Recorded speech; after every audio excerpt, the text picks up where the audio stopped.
Ladies and gentlemen, welcome back to the Pullze Check podcast, man. Today, we got another banger for you guys. Hey, listen, before I start, you guys had so much love for my man's Tyler over here. We had to bring him back. We had to bring my man's back. Tyler, welcome back, my boy. You know what I'm saying? We got my boy Ebatez, and we got my man JGOD as always. Fellas, how we feeling today, man? Hope y'all are having a great day. Talk to me, fellas. Talk to me. Doing pretty good. Game still has its issues, which we'll cover, but overall, doing pretty good. So rank just dropped, obviously. I'm sure we'll get into that a lot, but yeah, we got a lot to discuss, right? So the last time we did a podcast was before season 1.5, and we said let's wait and see what season 1.5 brings, and it's brought some stuff. So, JGOD, I guess talk to you, man. What's your kind of general thoughts, initial thoughts on season 1.5? I have a lot of notes written down of things I want to talk about, but what's your initial thoughts on season 1.5? Oh, you read it, puppy. Yeah, I don't think they did enough to build confidence. I think they did improve some stuff slightly, but it's not enough to build confidence. Okay. Yeah. Okay. What about you, Ebatez? I'm not too happy with the update that we just got. I think I've heard from a lot of people that audio got a lot worse, which is an issue we've been kind of struggling with. It's been like an ongoing thing. So I heard audio got a lot worse. We got hackers running ranked, servers are crashing. Like if the hacker dies in ranked, they'll just crash the server. I just experienced that literally just before I hopped on this podcast. So there's definitely a lot of frustrations, man. Like I think at this point it's like we kind of have to start from scratch. It feels like let's really try to fix the game at like a base level, which is so crazy to think about that we're 5 years into this game and there's issues that should just be at the base. Like we're not even talking about gameplay stuff.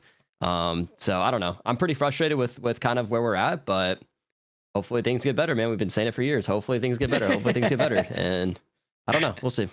Yeah. Okay. Now Tyler, man, talk to me, bro. You different perspectives on everything. You know how everything works, right? Sure. Talk to me, man. How do you feel about just the update? I don't know how much you've played it, but just in general, talk to me. How you feeling? Yeah, I mean, it's obviously a lighter update, but I'm gonna be real with you. I've been playing some OG Fortnite. So haven't I can't speak to fixes or bugs or anything like that because I haven't played since the update, but I've been paying a lot of attention and obviously ranked and spent a ton of time on Wednesday reading the patch notes and looking at ranked stuff. I'm sure we'll get into all that. So yeah. Yeah. Okay. Yeah. For those of y'all, I'll keep saying it until Tyler becomes a regular and everybody knows. But for those that don't know, Tyler is an ex-Treyach dev, so he brings a different perspective to the podcast that we haven't had. So for those of y'all curious, whether that be on Twitch or on YouTube, right?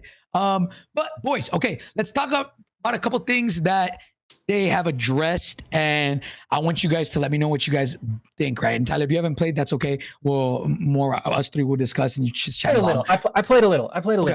Okay. So first and foremost is servers, fellas. How do you guys think they feel? They did address servers, and they did say that they didn't say fix, but there was an update to the servers. How do they feel? Do you guys still feel like you're getting shot around the wall? Ghost bullets, blank hit markers, blood splatter. What do they call it? Erroneous blood splatter. Yeah. Erroneous blood splatter. Well, I think that's just such a weird topic because a lot of it's really variable depending on where you live. If you ask, for me, I felt like the hit rate or the servers did get better. But then if you ask someone from New Zealand or Oceania, they're going to say, oh, nope, they're still trash. So I think that's very specific to where you're at. I think if you're in North America, you're probably on average better, but there's still people that probably had worse. And then in Europe, I hear people it's bad. So it's kind of hard to know what's actually happening because I can't go and live in Europe and say, hey, you know what? This is how it feels today. It feels great or it feels better or worse. I don't know. So. Yeah. Okay. What about you, Mr. Ebatez? From my experience, the first day of ranked I played, it felt okay. I mean, I played again today and I didn't have any crazy super duper laggy servers, but there's also, it's such a weird thing. Cause I mean, there's people crashing lobbies right now. And so I don't know if they're just DDoSing or lag switching or, there's obviously something going on that's not out of their control, but not, not intentional. There's just people crashing lobbies and stuff. And I'm sure that's causing a lot of issues. So to me, the servers feel the same. They don't feel great, but I don't know if that's something that they can fix, or if these people that are just crashing servers are the ones causing it. So I don't know. Lobby still, in general, to summarize, like still feels pretty bad to me. Yeah, I mean, what about you, Mr. Tai Tai? Is there anything you feel about these servers, or like what's kind of your opinion on them? Like I said, I have such a small sample size, like personally, so I haven't noticed too much. But like, I feel like patch day, I saw kind of mixed reactions. Like I saw a lot of people saying like, oh yeah, something like it feels a little bit better, and then I saw something saying like, no, it feels the same, or whatever. So up in the air, I guess. Okay, yeah, I mean, I'm gonna be honest, man. For me, it's hard because, right, like I don't know if the game has gotten to the point to where I played the game so much that I'm used to it, right? Like I'm used to dying behind walls. I'm used to, it happens every once in a while, right? But whenever, like, I know when it's a laggy server or not. There's a way that I determine it, and that's by whenever I walk in and I jump, like I run, is my screen shaking? And then when I go and open up a chest, how smooth is the loot that falls out of that, right? Like that's the biggest thing, right? So for me, I'm trying to figure out, like, am I just used to this already? You know what I'm saying? I genuinely don't know, but Bella, you're the GOAT. I just feel the need to say that real quick. Yeah. Bella, you're the GOAT. I was like, damn, spamming the chat. hey. And so, like, yeah, I don't know. For me, the servers don't feel any different. I'll be honest. They still feel pretty bad. I don't think I know some people think it's like insanely bad, right? I don't see like it's like really, really bad, but they're still pretty dog shit, right? So I would say, like JGOD said, it's very different for different people. And I think, like, I know Tactical Brit was saying it's horrible, like things like that. Like, bro, let's talk about Oceania not having anything. Yeah, it's crazy. Like, bro. Dude, Bella's making this really hard right now. Oh man, but like talking about Oceania, like I know they don't even have servers; they're not filling up lobbies in general. Yeah, that's a huge issue. So I mean, obviously we got some great Australian players over there, like Levi, Limax, Seppa, XMQ, all those guys. And I think the thing that's frustrating for that specifically is that they already have it pretty rough for the competitive side. They only get one spot a year to go play World Series of Warzone. And now you're not letting them really get any practice, quote unquote. Ranked is supposed to mirror competitive as much as possible. That's like the whole goal, right? You want to encourage players to kind of get into the competitive scene. If they're not even able to play any kind of lobby over there because they're not filling, now they're also not allowed to VPN to NA. I feel like there's a bigger issue with that is we don't know what the actual issue is because they haven't been transparent about it. They didn't tweet saying, hey, you know what, we're aware that there's an issue for that, because they do have enough players to fill a lobby. It's just they're not doing it, right? Or we don't really know what the actual issue is. Right.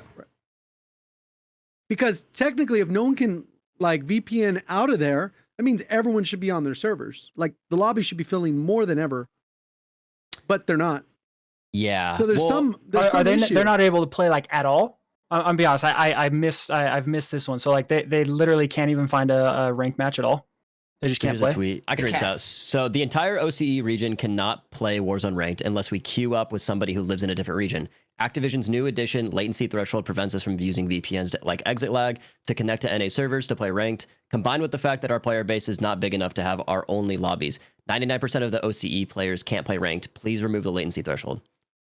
JD, go ahead and bring up as well FIFA's tweet, because FIFA in EU, it's another issue as well. I'm assuming it's the same issue, but it takes them 30 plus minutes to find a game.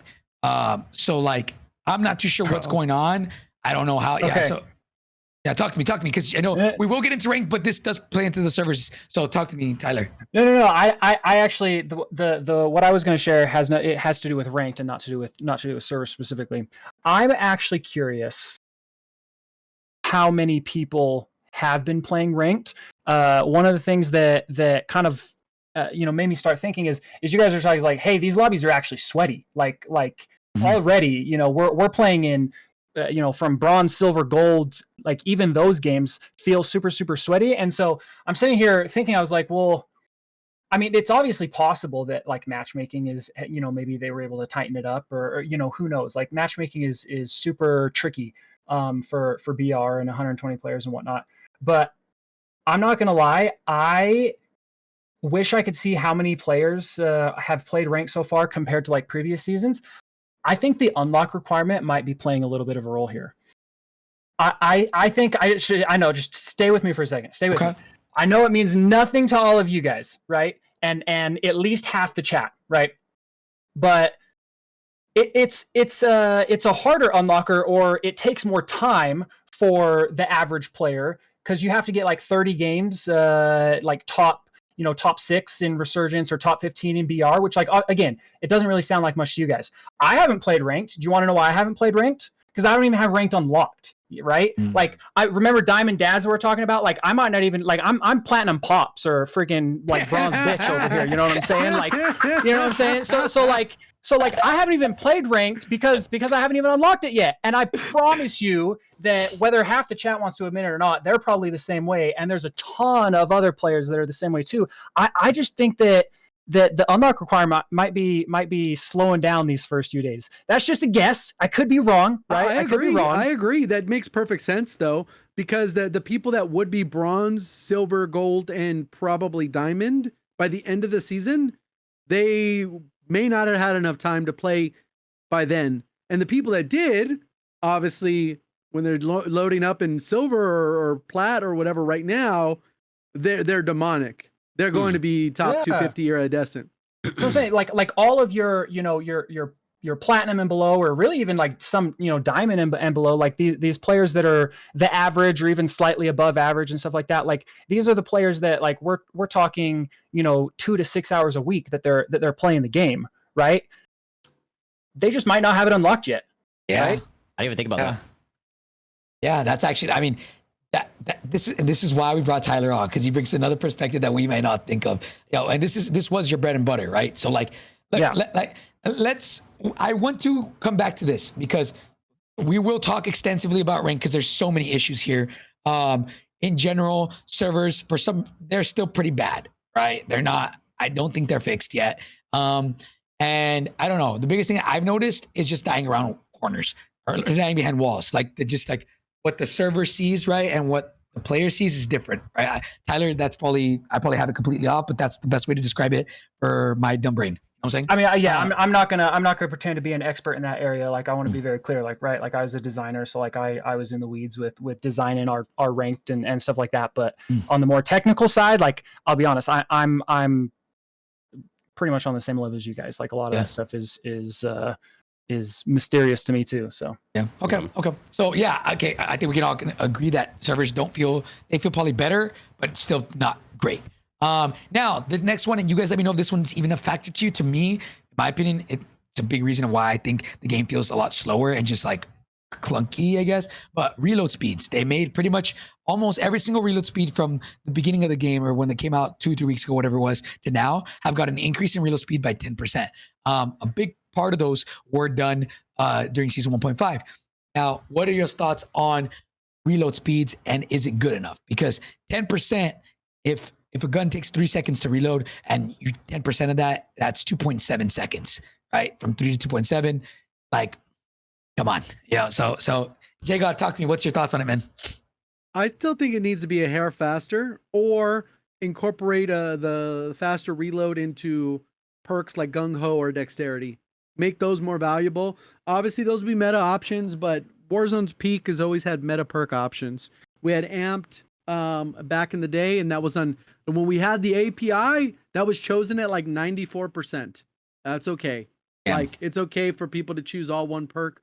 Obviously, you'd want more variety when it comes to perks, but end of day, like, unless you're gonna make them a base perk, which hopefully, they haven't talked about either. I think they're doing this gradually, so maybe they will just do the base perk option where it's just built in and make it way faster. Because I feel like if option A was to change the perk, they probably would have already. And it feels like they're going the other way, because I think a lot of people have been asking for default perks. So I think they'll just continue to lean into that, because it seems like that's the more popular way to do it. Yeah. Either way, I think it would work.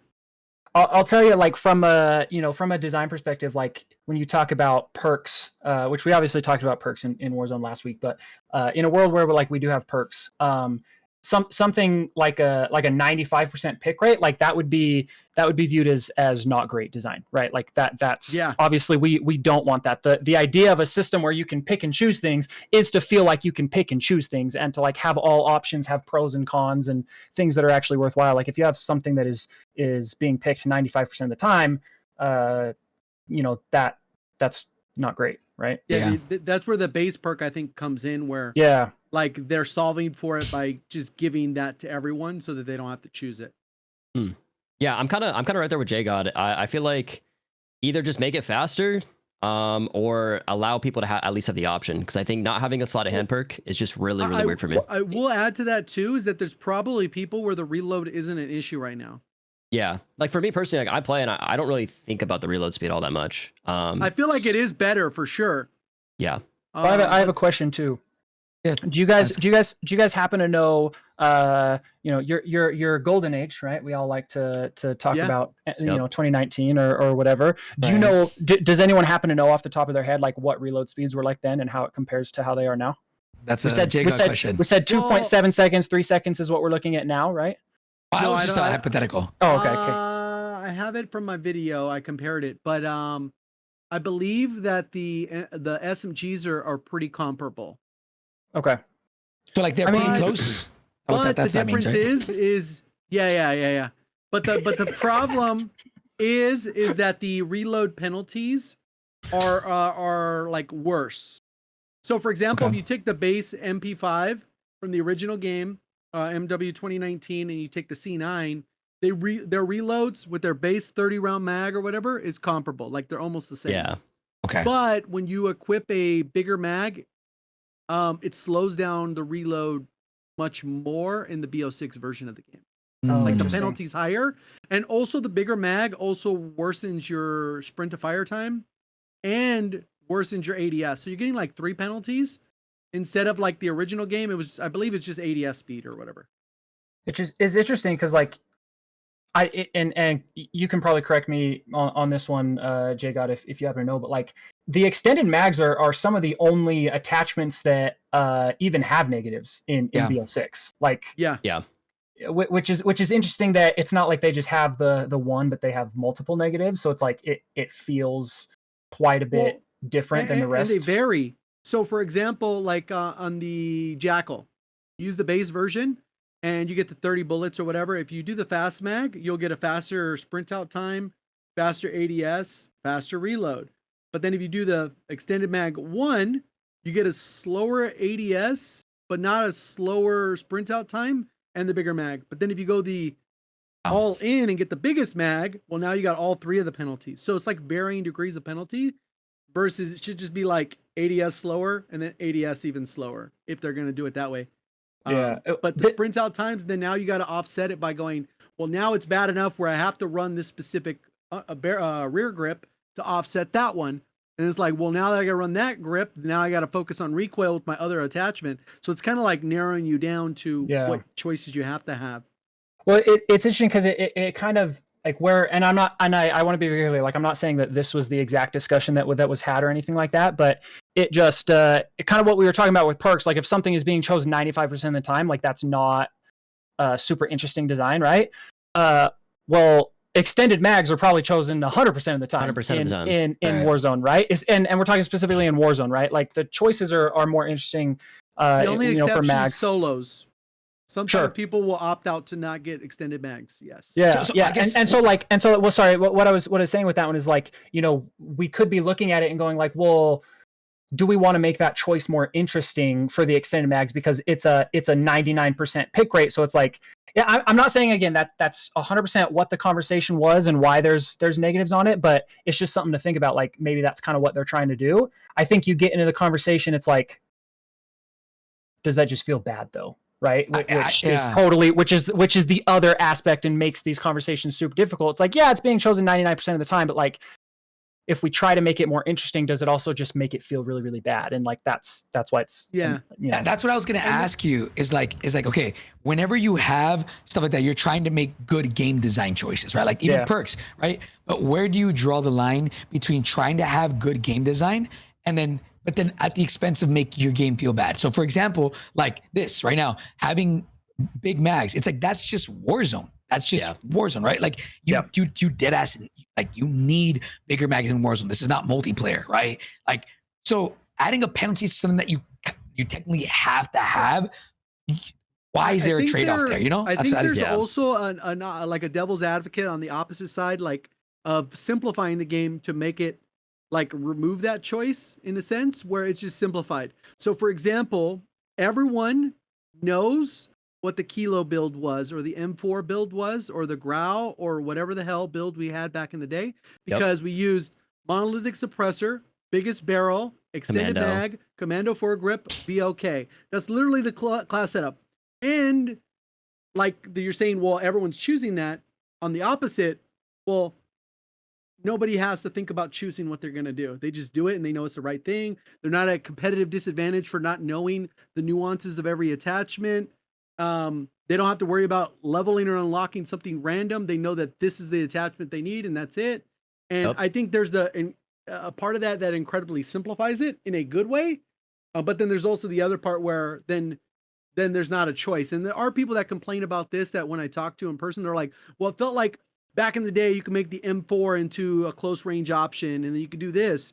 Well, that's I think a more nuanced discussion on how to do that, because like ADS penalties or bullet velocity or aim down sight, there's a lot of variables there that make it so that the XM4, when it was goated in Cold War integration, and we could use that as a close range and we can use the SMG as the long range.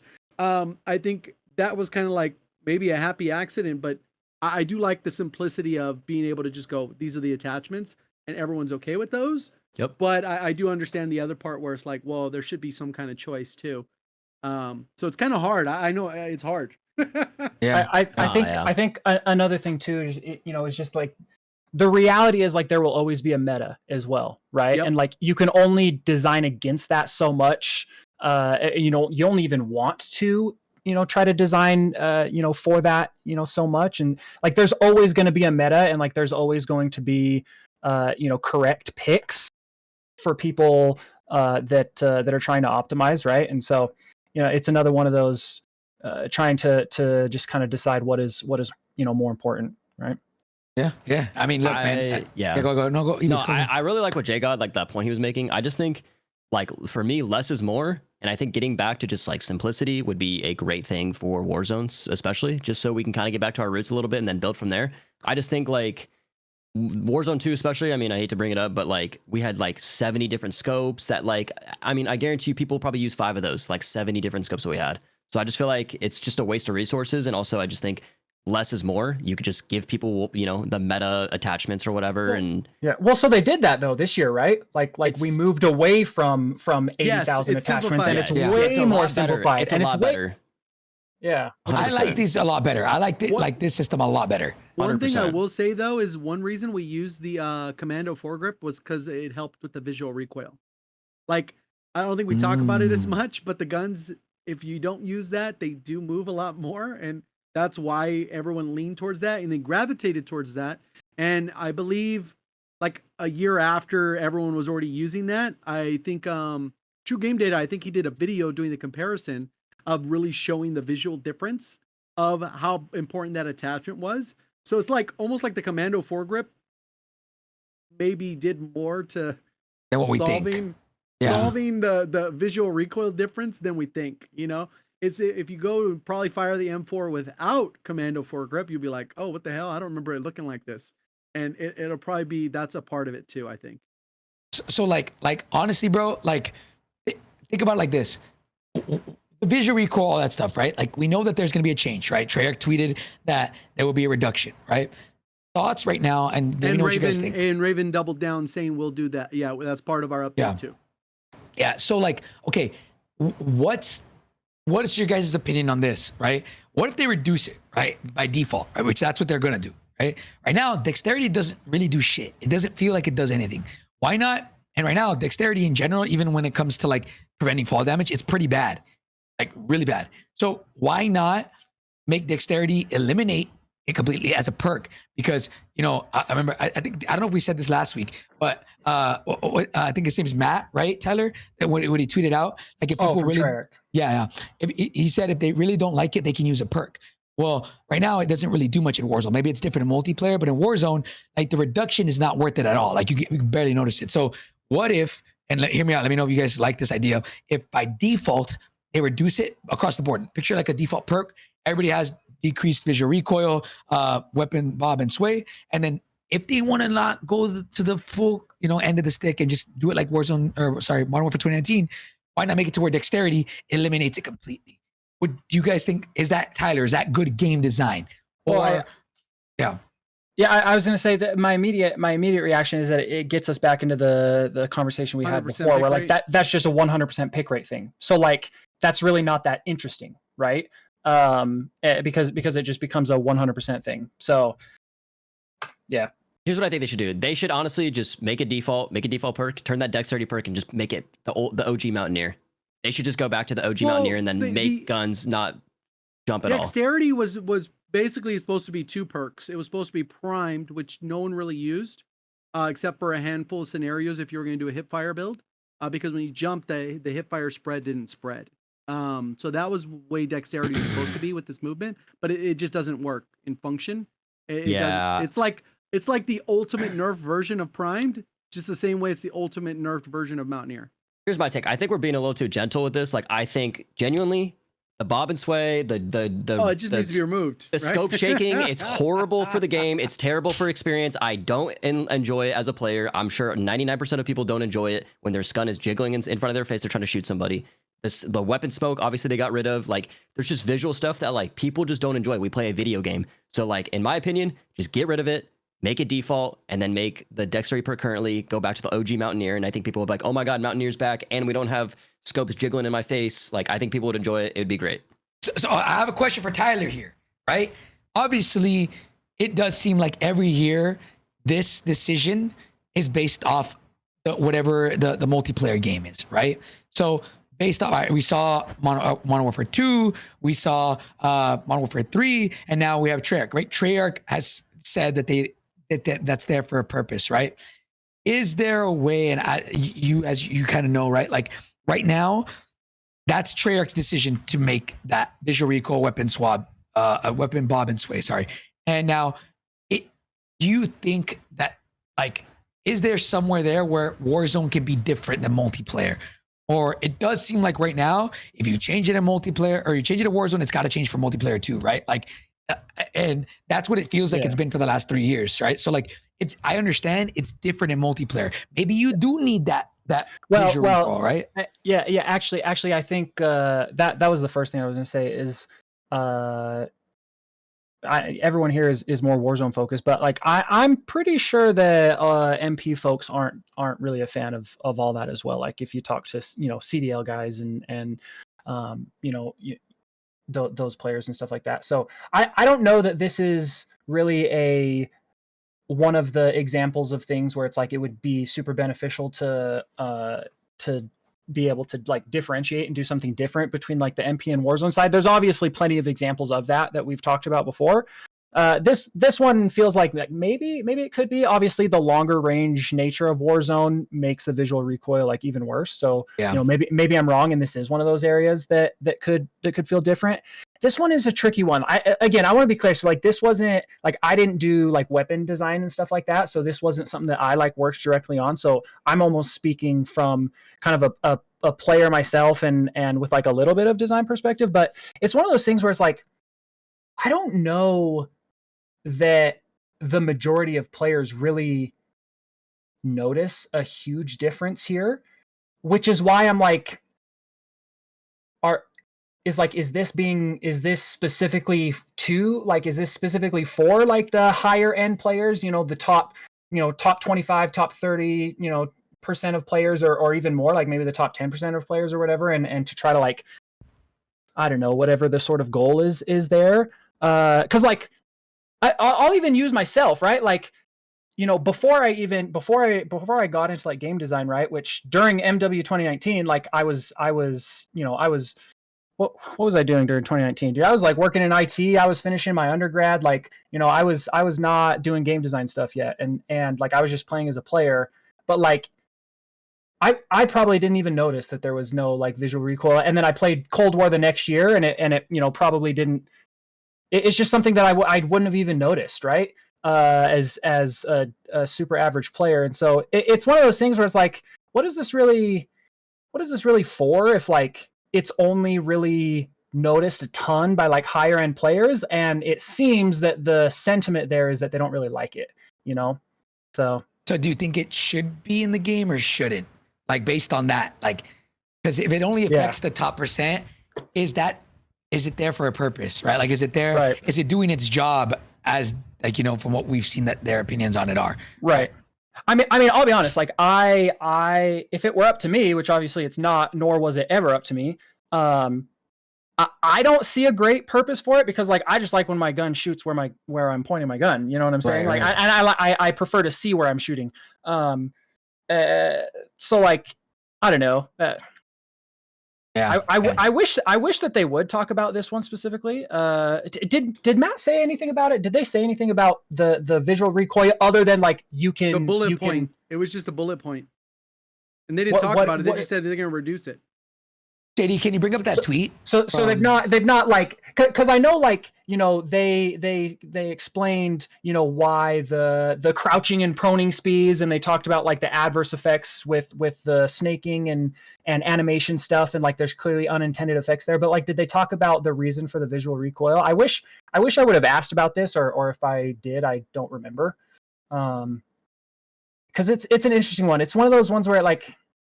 Well, the thing that I think that if you ask the average controller player, the average and below average, they probably wouldn't notice nearly as much. Yeah. But if you average probably any keyboard and mouse player, almost 100, I would say the vast majority, regardless of their skill level, would notice that it's a problem.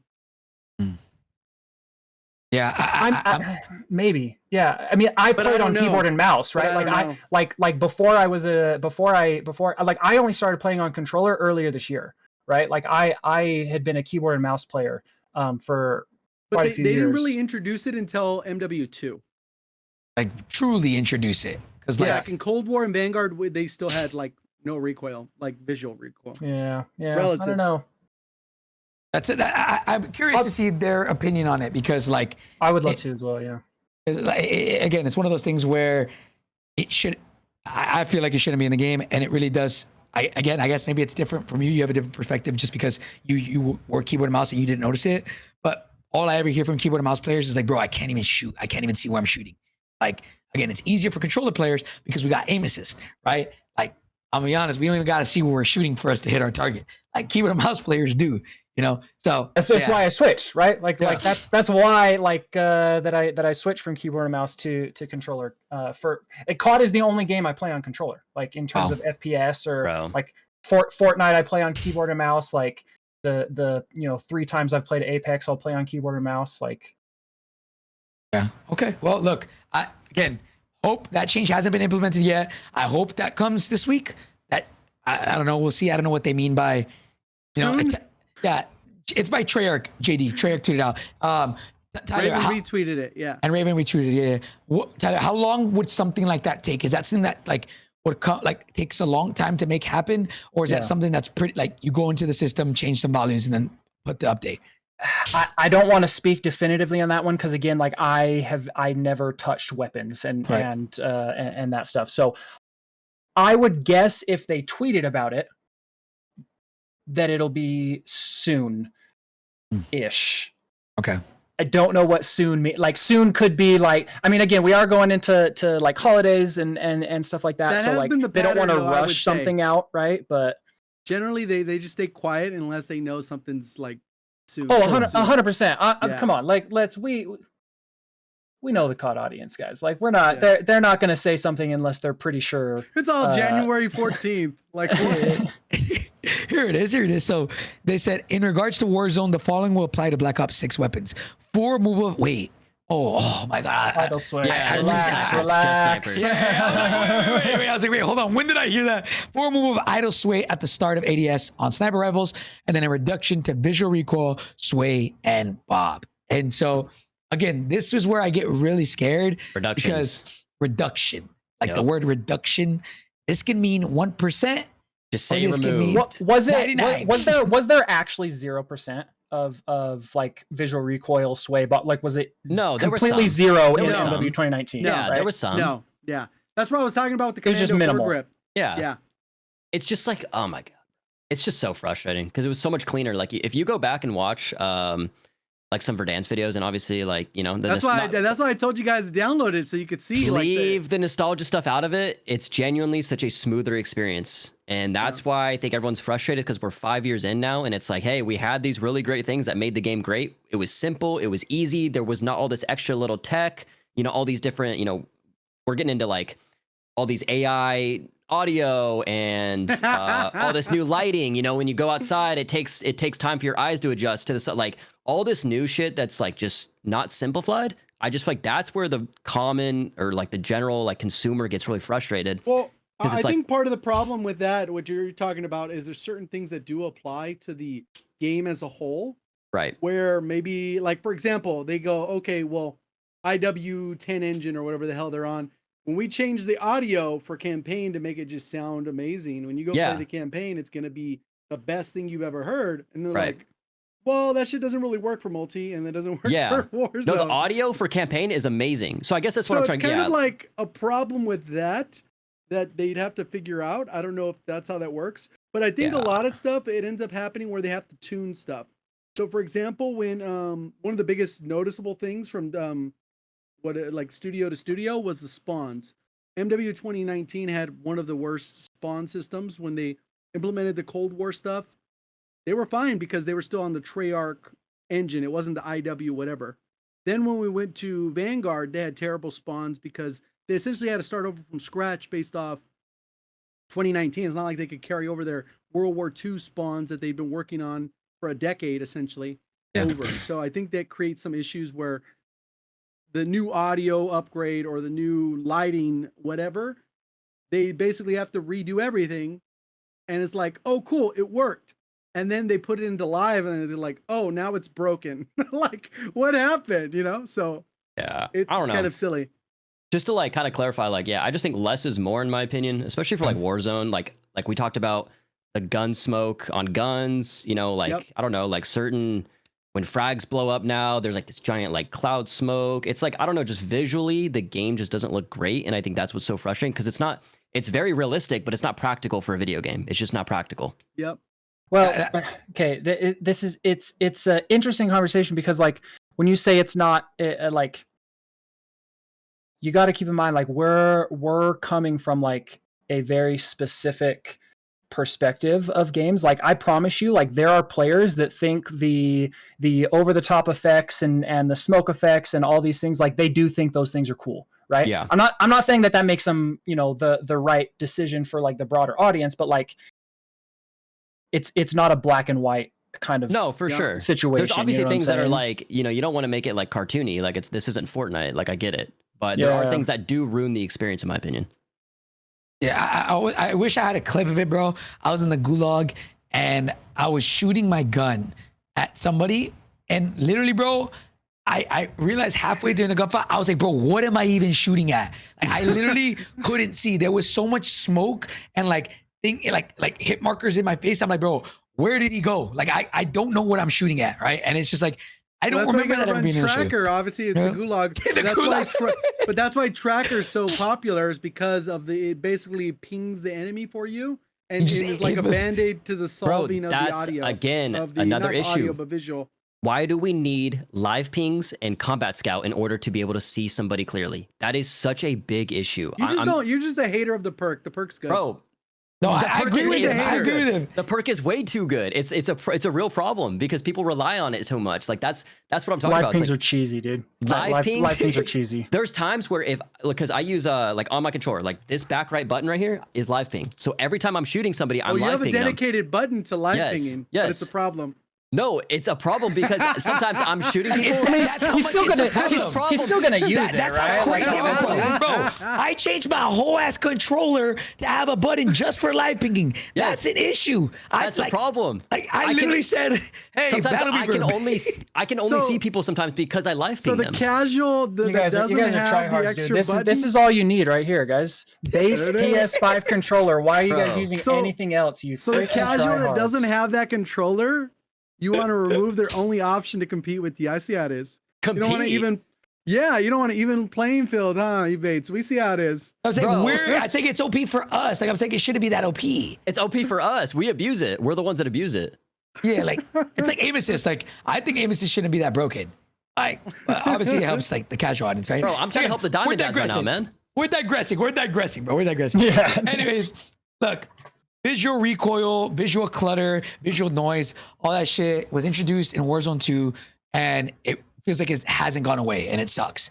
So hey, it is what it is, man. Let me continue down our bullets and points because we got to like 3. No troll. All right, the next one is bullet velocity on guns, and I want to let JGOD take this one, man. They did change some bullet velocity when it comes to ARs, I believe, in this new update. Was it enough, JGOD? You can kind of give us the actual values I of don't think this. so. Still, no. I think the big difference too back in then was the multiplier on the barrel was way higher.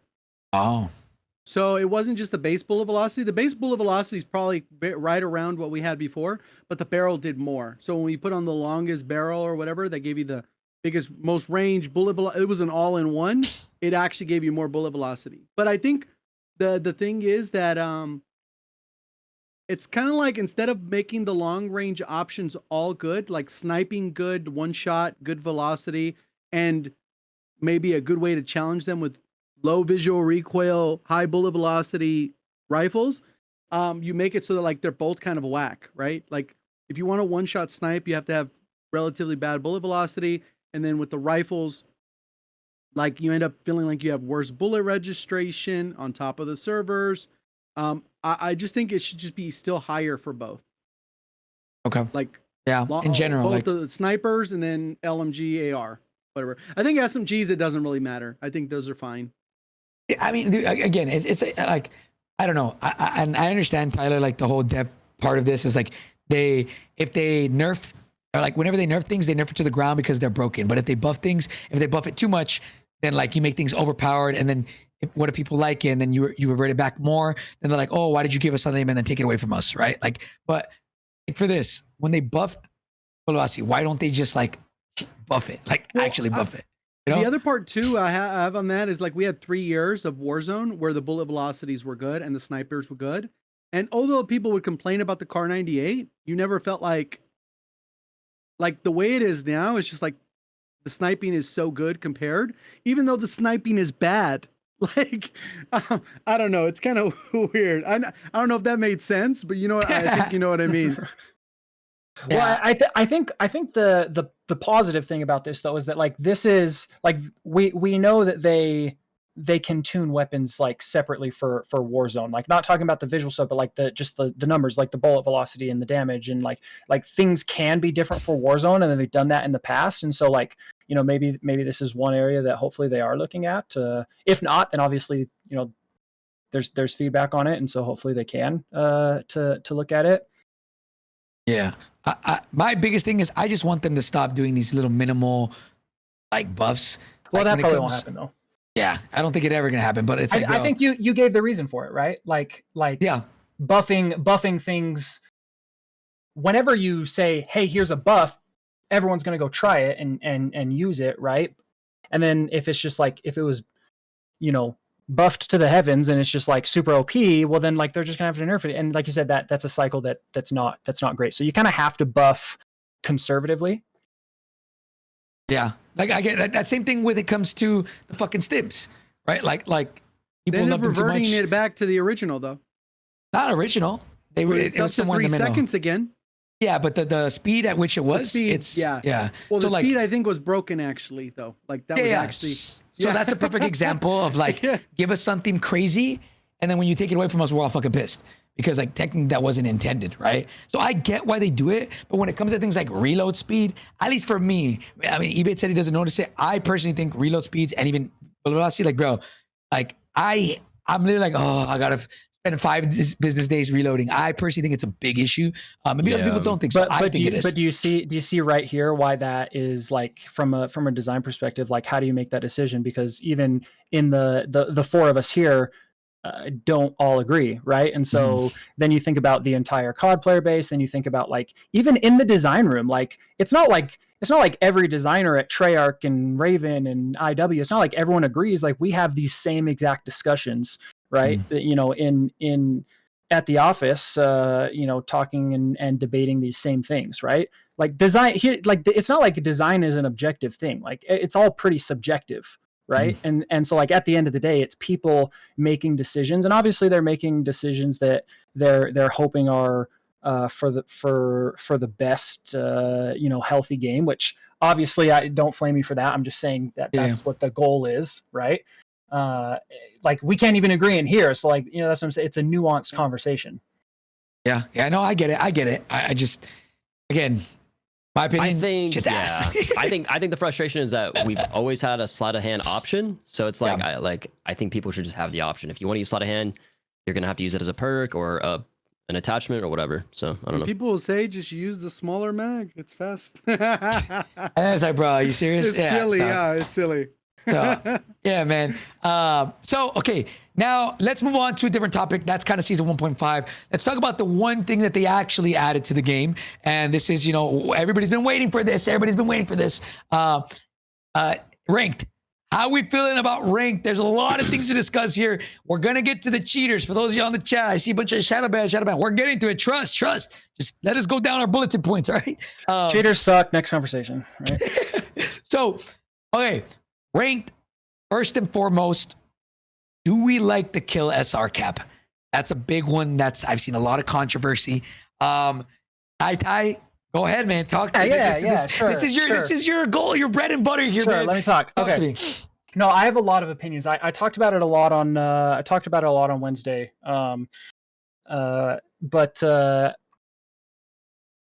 the end of the day, I don't hate the current system. I think part of me, I have to put this out there. I think part of me is like, there's a little bit of pride because like the previous version of the system was like my system, right? Like that's right. I did a lot of work and kind of came up with a lot of the system and how it works or whatever. And so this is obviously a change from that. Now that being said, like the designers that are still working there are working on it. Like they have way more experience than I do. Right. And so like, I trust them and like sometimes in design, you do have to try new things.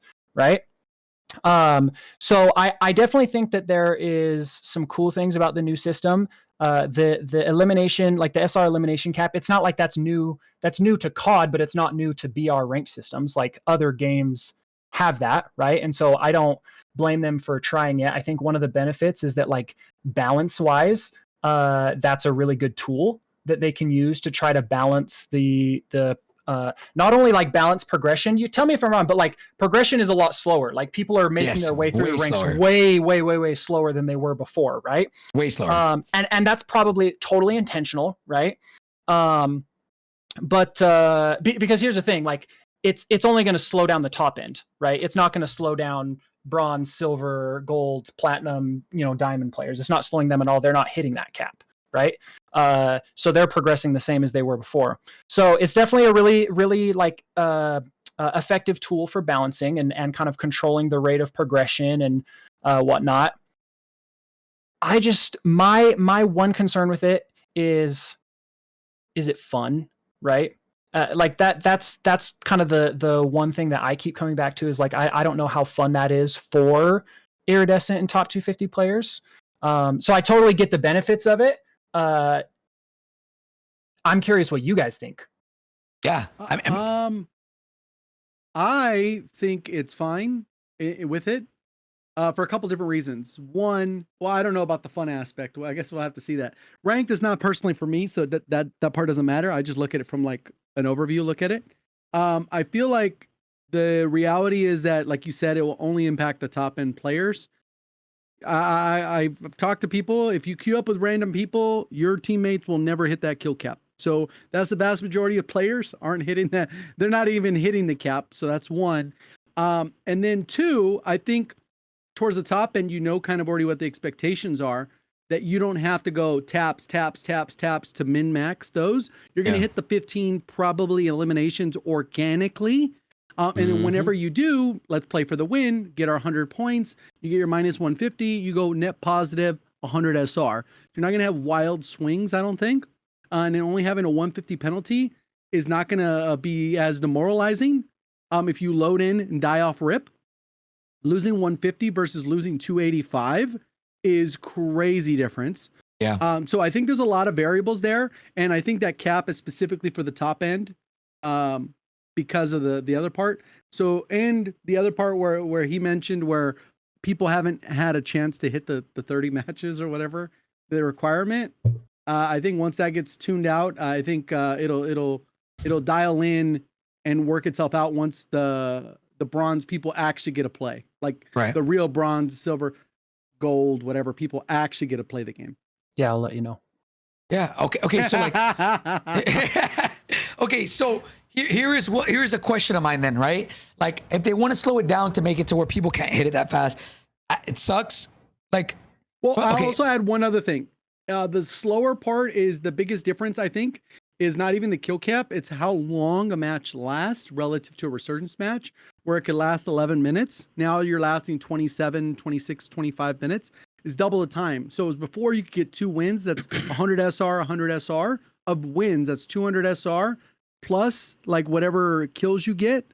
Now you're essentially in a 25-minute match. You're going to get 250.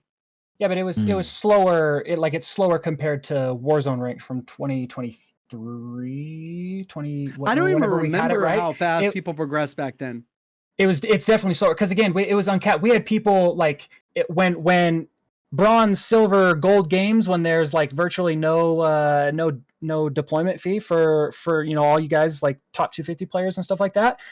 You guys were gaining 5, 6, 7, 800 SR like in a single match. You know what I'm saying? Like, especially when early days, because lobbies weren't as like sweaty as they are now, right? So it definitely slows it down, and like progression is a good thing, and like balanced progression is definitely a good thing. For just even from an objective perspective, like it is players like to feel a sense of progression, right? So I don't hate it in that aspect. I just worry how much fun it is. I don't think the deployment, to your point, like I actually, and maybe we'll get to this a little bit later, so I'll just briefly mention it now, but like I think we're actually going to see a lot of inflation in the top 250 this season. I think players are rarely going to lose SR. Really? Well, all they have to do is think about it. The max deployment fee is 150, right? All they have to do is hit the elimination cap. You guys are doing that in 80, 90% of your games, and then from there, and you're getting anywhere from like 10 to 100 SR. Like I think it's gonna we're gonna see really high numbers, numbers. But that's a tuning thing, right? So I'm not really that concerned about that. Like, does deployment fee not go up infinite?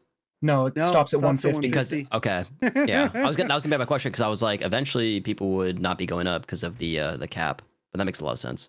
My gut is that the deployment fee should have started at like 200 or something, but again, that's just tuning stuff, so it's really not. Yeah, they can look at data on that, right, and figure it out. Is anyone to Ebatezing yet? Yeah, there's a couple people. There's some top 250 people. That's another frustration. The top 250 leaderboard isn't even. It's not even working. So the people that hit it first, they don't even get rewarded. Yeah, so like that. Okay, I'm confused, right? I guess my biggest thing is like when it comes to ranked should feel hard. It should feel like sweaty. And what happened, Tyler? Maybe you let me know. Like I feel like I feel like you guys, correct me if I'm wrong, you guys are constantly trying to find a middle ground between the sweaty players and like the real top 250, right? Like iridescent top 250 players, and then everybody else. And you guys are trying to find a way to balance it all to where in your guys, whatever your guys' data tells you, where you guys think gold players should end up, or how many people should end up at gold, how much percentage of people should end up in certain divisions, correct? Like that's kind of like what you guys use as your golden rule, right? Your metric. Yeah, and like let me be clear with that. Like that's not like a Call of Duty Warzone specific thing. If you pull up pull up like rank distribution chart for any game that you want, League of Legends, Apex, Fortnite, like whatever you want to pull up, like it's a pretty common thing to have like a skill distribution in that way. And so like the goal is to distribute players in that way so that there's like a clear like separation between skills and stuff like that. Yeah. Like iridescent doesn't really mean anything if it's the top 20% of players, right? Exactly. Apex did that one time where everyone was at the top. Yeah, you get bread. Yeah. Like, okay, so I guess my question is then, like, when I played Warzone 2, right?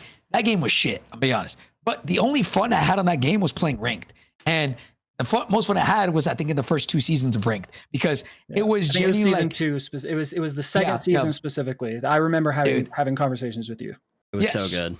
So like, the thing is, it's like it's my confusion here is, it was like, yo, everybody was like, yo, I only want to play with you if you're gonna respect SR. Like, no selling, we're completely locked in. Like, and there were people getting stuck. There was only like 2 people not getting stuck in the whole world. And I think that was Shifty and Soka. Those were the only 2 that genuinely, like, they were miles above everybody else. And it wasn't even that they put the most time in. It was just everybody else was losing, right? Like they just weren't doing as good. And I miss that, in my opinion, to right now. Like, how does that happen to where ranked is no longer ranked anymore? And it's like, whoever puts the time in? Is that because you guys are trying to hit, not you guys now, right? But like, they're trying to hit the metrics of these like distributions of players that it affects the top 250 a lot. Which, it's a really tough balance. Like balancing trying to create a fun, balanced, competitive experience in a battle royale, at least in my experience, is more difficult than something like multiplayer where it's binary. You win SR, you lose SR, right? A BR is more complicated in that, and so like it absolutely is in an effort to make sure that you have a healthy sense of progression and a healthy competitive environment from top to bottom. Like whether we like to admit it or not, right? Like the experience for bronze, silver, gold, platinum players is just as important as the experience for crimson, iridescent top 250 players, right? And so, anytime you see changes, someone, whether it's from usually a combination of like sentiment and data, because they can see like how many players are progressing and when are players like quitting and stopping progressing, like because we can see it's like, oh, we know if a player is supposed to be a diamond or a crimson player or something, but they stopped playing by the time they hit gold. You can look at stuff like that, right? And so the goal is to try to make an experience that feels competitive and feels fair and fun for the whole spectrum of players. So like whenever they're making changes, like that's probably a big part of that conversation. That's what I said. I'm excited to see like how this new system of SR works, and if it has that aspect of it where it is going to be fun for the top end. I'm not worried about the current numbers. Like I said, my gut feeling is that like I don't actually think this current season is going to feel super competitive. I hope I'm wrong, right? And I totally could be, right? I just think that players are going to just always gain SR at the top and whatever. But like that's just tuning stuff, right? Like in a vacuum, the whole killing players like less, ranked than you versus killing players that are above, like it is technically a more accurate representation of skill to be rewarded based on that. Now, I obviously have a lot of opinions on that system and why it's not my most favorite for like Call of Duty specifically. But like the verdict is out on this system still, right? Like it's cool that they're trying something new. Okay. Yeah. I think right now, like in my head, I thought it would be harder. I don't know, but from my understanding, I thought it'd be harder to hit, or that the numbers are going to be a lot tighter and it's not going to be about whoever plays more, only due to the fact that the difference between second and first is pretty drastic. And like if the MMAR or not whatever the matchmaking, right, is so tight right now, and it does feel like people are actually getting into really hard lobbies. Like not everybody's winning. Even the first day I watched, like we were doing like a Pullze Check bounty where we were like gave them money to just like get the most kills, and like it was a lot of teams playing in the same lobbies, and whoever won got way more SR than somebody who didn't. Right. So like I'm curious to see, is it gonna feel like actually ranked, or like you said, is it gonna be just that's a good thing? Right, exactly. Which is what I want. Or is it gonna be like, hey, like it's just whoever plays more? Because I'm tired of just, it sucks. Like a rank system that's just whoever plays more is not a rank system. My only concern is like, and granted, there haven't been a ton of games with like iridescent and top 250 players where they've actually, I don't think anyone's reached the 150 deployment fee cap yet. At least to my knowledge, they haven't, right? Because I actually think, does anyone know how much does it increase by? Is it like by 50 every 500? SR? It goes up by a little bit. Yeah. I don't even know what the number is. He had it on the sheet that we were just looking at. I think it's is every it 500. It's every 500 SR you get an additional 5 fee, right? It's either 5 or 10, yeah. 5 or 10 fee, yeah. So it'll go up to, I don't know what that is, like 15,000 SR or somewhere around there is where the cap will end up that's being. usually where it ends up. Yeah, and nobody's at that yet. So like I'm not gonna definitively say what it will be. My worry is that like, well, yes, Hector, to your point, like the difference between second and first is 40 SR, which is cool. I think that's cool, right? But I still think everyone's gonna hit, like those players. They're like majority of their matches, they're gonna hit the current elimination cap of like 150, and then just any placement is just points. So it's like bonus, yeah. They're going to gain SR almost every single match, if not every match, right? Like 99 out of 100 matches, they're gonna gain SR. They might die off rip, 1 out of every whatever matches and lose the SR, but like that's not a big deal. So, but that's again, it's that's only just 150 and not almost 300. That's just a tuning thing, That's right? crazy. And so okay, wait. Then hear me out. Would the skill gap be, and I guess like the SR gains, right, as opposed to like who can get more kills before? Is it now going to change to who can get the most wins? Like because yes, you're right. Most people will probably hit the mark, the max kill SR, but will it get to the point to where now it's like, hey, you got 3 or 4 teams in the top 50 in this lobby, right? If the matchmaking is working, right? Then the skill gap is, okay, who can come out on top, who can win? Then that, at least in theory, I feel like that feels like a ring system, like a true ring system. Yeah, right? but no, totally. Like I said, it's really, really cool, right? That's awesome. Assuming that like we can get a healthy amount of top ranked teams, in each match. That's obviously assumption number 1.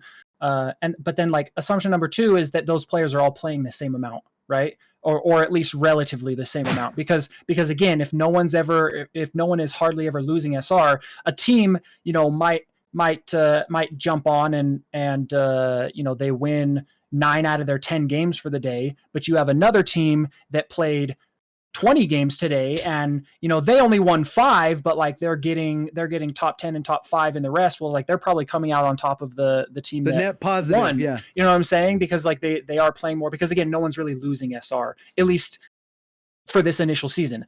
Right. That's just my guess. I can't, I'm excited to see like how it actually works out, because I could totally be wrong. Like so what would your so based off of that, like off that assumption, probably the short-term solution would have been for it to go to like 160, 170 or 180 penalty, right? Or No, would there be other solutions? I think my initial reaction would have been to set it at 200, because you have to get top 5 and the elimination cap to gain SR at all, and you only gain 10, and then you get you win and you get 50. So that's the number. That would have been my initial Yeah. preference. But again, it's just tuning. So it's like you can't fault anyone for. They obviously, I've just looked at it this week and kind of thought back to my experience and kind of my initial reactions. Like they're the ones that actually looked at data and crunched numbers and built models and stuff like that, and they came to the number that they came to. So like, we'll just have to see how it plays out, right? Yep. Yeah. I mean, okay, you actually explained a lot. I think all of us are just gonna have to wait and see once it gets to like the the top end, right? And once we see a bunch of people give it like a couple weeks, right? And we'll see how it all plays out. But I just hope that it generally just doesn't become whoever plays the most. And they're like, I don't know if the data maybe y'all didn't like the data. I mean, obviously you can attest to that because you were around during then, right? Like back then in Warzone 2, it did feel like it wasn't whoever played the most. And then they changed it all completely. I'm pretty sure you probably can't talk about why they changed that, or unless you can. Well, it goes back to what I said earlier. Like, obviously, I even if I wanted to, I don't know if I remember exactly like all the details, but it goes back to what we talked about earlier, where it's like, you know, we obviously probably looked at the spectrum of players from 0 percentile to 99th percentile. And there was a disconnect somewhere where the experience wasn't up to par for certain cohorts of players, right? Now that being said, like you said, the tuning right afterwards, well, it seems like we kind of missed the mark again, because then maybe it was better for other players, but then the top 250, we got into that like who plays the most, and we had that 60K SR season or whatever. Donkey. You know what I'm saying? Right. Why not make it easier for you to climb up to like all the way up to like iridescent or crim, but then make it the same at that increase of SR, in the top 250 because that's way harder to do than it is to say, right? Like that's coding wise. Okay. No. I'm talking about design. I'm talking about the math, right? I'm talking about making sure, because again, all these players, like you have. Remember in our old system, you had like, we had 5 SR for early game eliminations, 15 or 10 SR, 7 SR, whatever it was for mid game eliminations, and then 15 SR for late game eliminations. Like whether you're a bronze player, whether you're an iridescent player, like you're getting static amounts of SR, right? Okay. And then same for placement. So it's like the placements was the same thing. Like everybody, whether you're a top 250 player or whether you're a bronze player, you're getting 10 SR for top 30, 20 SR for top, 20, whatever. Like those numbers are the same across the board. So really the only tool that you have, right, is like that deployment fee, right? And trying to find the balance of that deployment fee to kind of fix or help that experience across the board, right? But again, the number of eliminations and the average placement of those top players, right? Any tweak that you make to the SR that you gain disproportionately affects the top and the bottom end, right? Because if I bump the SR that you gain for an elimination or a placement, right, to help the lower end players progress, well, the top end players benefit from that way more than the lower end players do, unless you also do like a deployment fee thing, right? To kind of counteract that. So it's like, it's this whole checks and balances thing. It's there's a lot of math, right? And a lot of modeling and it's tough. It's probably harder now too, because now every single rank has a different SR value. So like, let's say quote unquote, let's say you made it easier for the diamond dads to climb. Well, now let's say there's some players that are getting into higher ranks that shouldn't be there, and now they're gonna get more SR technically for a freer or an easier kill, which I could see would also inflate some numbers as well. I'm curious, before I talk about it, I'm curious what you guys think about the it's kind of a combination of two systems, really. Like, I don't know if you guys saw, but like I looked at like the possible SR that you can get for a single elimination. Tweeted it out. Yep. Right? Like it's obviously a lot more complicated, or there's a lot more possibilities than there were last year. And again, I think there's pros and cons to it, because now we're looking at like the rank delta is what they called it, the difference between your rank and the person you eliminated. But then also you still get bonus SR for like placement during the match, kind of a new version of the same It's almost thing. like a multiplier on top. Kind of. Yeah. So I'm curious what you guys think of it. I think on paper it sounds fine, but I don't know if it really matters. I think it's fine for probably the majority.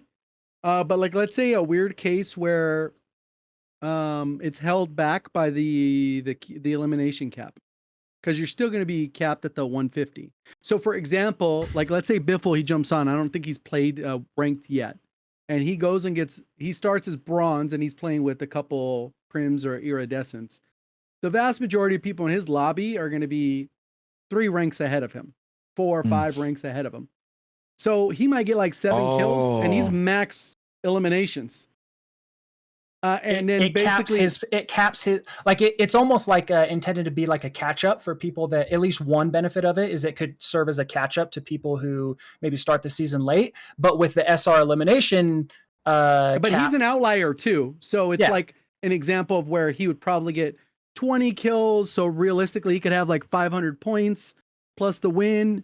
Like he could be cruising, but because of the system, it actually may be harder for him to gain SR. Not hard, but like he's gonna reach the caps quick, and then basically it's like, oh well, let's just win this match now. Now I just have to sit here and wait. Like he might reach the elimination SR cap, and crazy fast. We're still looking at 30 teams, right, in the game. So right? I think it's a hard balance, but I think end of day, net positive for the average player. I think it's fine. I'm sure people get rewarded. They're like, they feel rewarded too. They're like, oh, we just killed a diamond team and we got more SR for that. Like, I'm sure they're max dopamine. I like it. I think it's good. I think we don't know also, another part is I think it turns around like what Ebatez is talking about right now is it turns around a negative component to ranked into a positive. Because before we'd be like, why are diamonds in my lobby? Well, we just killed those diamonds and got extra points. I think there's a little bit of a balance to that as well, where they could take what was always a negative experience for under diamond players. And then now it's like a 50-50. Oh, we died. They were diamond. Oh, shoot. We just smoked the diamond team. So I think there's an element of that potentially as well. Yep. Yeah, that's cool. No, I think that there's a lot of pros and cons to it. I think like one of my first reactions was I really liked the old system. Again, there's a little bit of pride here because the old system was mine, right? Or you know, whatever. Like I kind of liked the simplicity. Like you knew how much an elimination was worth at any point in the match. You knew exactly what you were going to get going into it. You can't control like what teams are in your lobby and like who you're going up against. And you're also not really gonna let me rephrase this. The top end of players, like they're not going to change the way they engage with a team because they see that they're above or below them or whatever. Like they're going to engage no matter what. Now, obviously, like bronze players, if they see a team they kill one of them and they're 3 ranks higher, like they might choose to get out of there because they realize the rest of the team is high ranked or whatever. Like, you know, that's cool, but like you just can't really control that. But I think the SR elimination cap actually kind of makes all of it not really matter for the top end players, because at the end of the day, like whether they're killing a bunch of people, you know, teams that are 3 ranks lower or 2 ranks lower or the same rank or whatever, like they're gonna meet the elimination cap. I think there would maybe be more issues with it if there wasn't an elimination cap, because then it's like, oh, I happen to get a lobby that was a ton of 3 ranks lower, you know, this particular game, and you know, I slayed out, but like I lost SR because like I'm getting the minimum amount of SR for every team, or whatever. But with the elimination cap, that probably won't be an issue. So I have another question. Obviously, it's digressing here, but and Tyler, let me know if you can answer this or not. If you can't completely understand, but when it comes to ranked, right? Is there 2 separate teams, one for multiplayer, one for Warzone, or is it one big team that kind of does both? At least when I was there, like Treyach was Treyach was in charge of ranked. They were kind of the ones that did ranked, and they've said that, right? Like there's like Raven was always like, you know, in collaboration with Treyach. Now, obviously on the Warzone side, there was a lot of collaboration with Warzone with Raven, right? And so that's I imagine that's still very much I can pretty confidently say that's obviously very much the case. Like Treyach's not going to do things to Warzone that they don't work with Raven on. So there's a collaboration there for sure. Yeah. By the way, they've done in last year more specifically. They did an amazing job at changing a lot of things to be one with World Series Warzone, which I will commend them for that. Like last year's thanks. ranked, I was still there.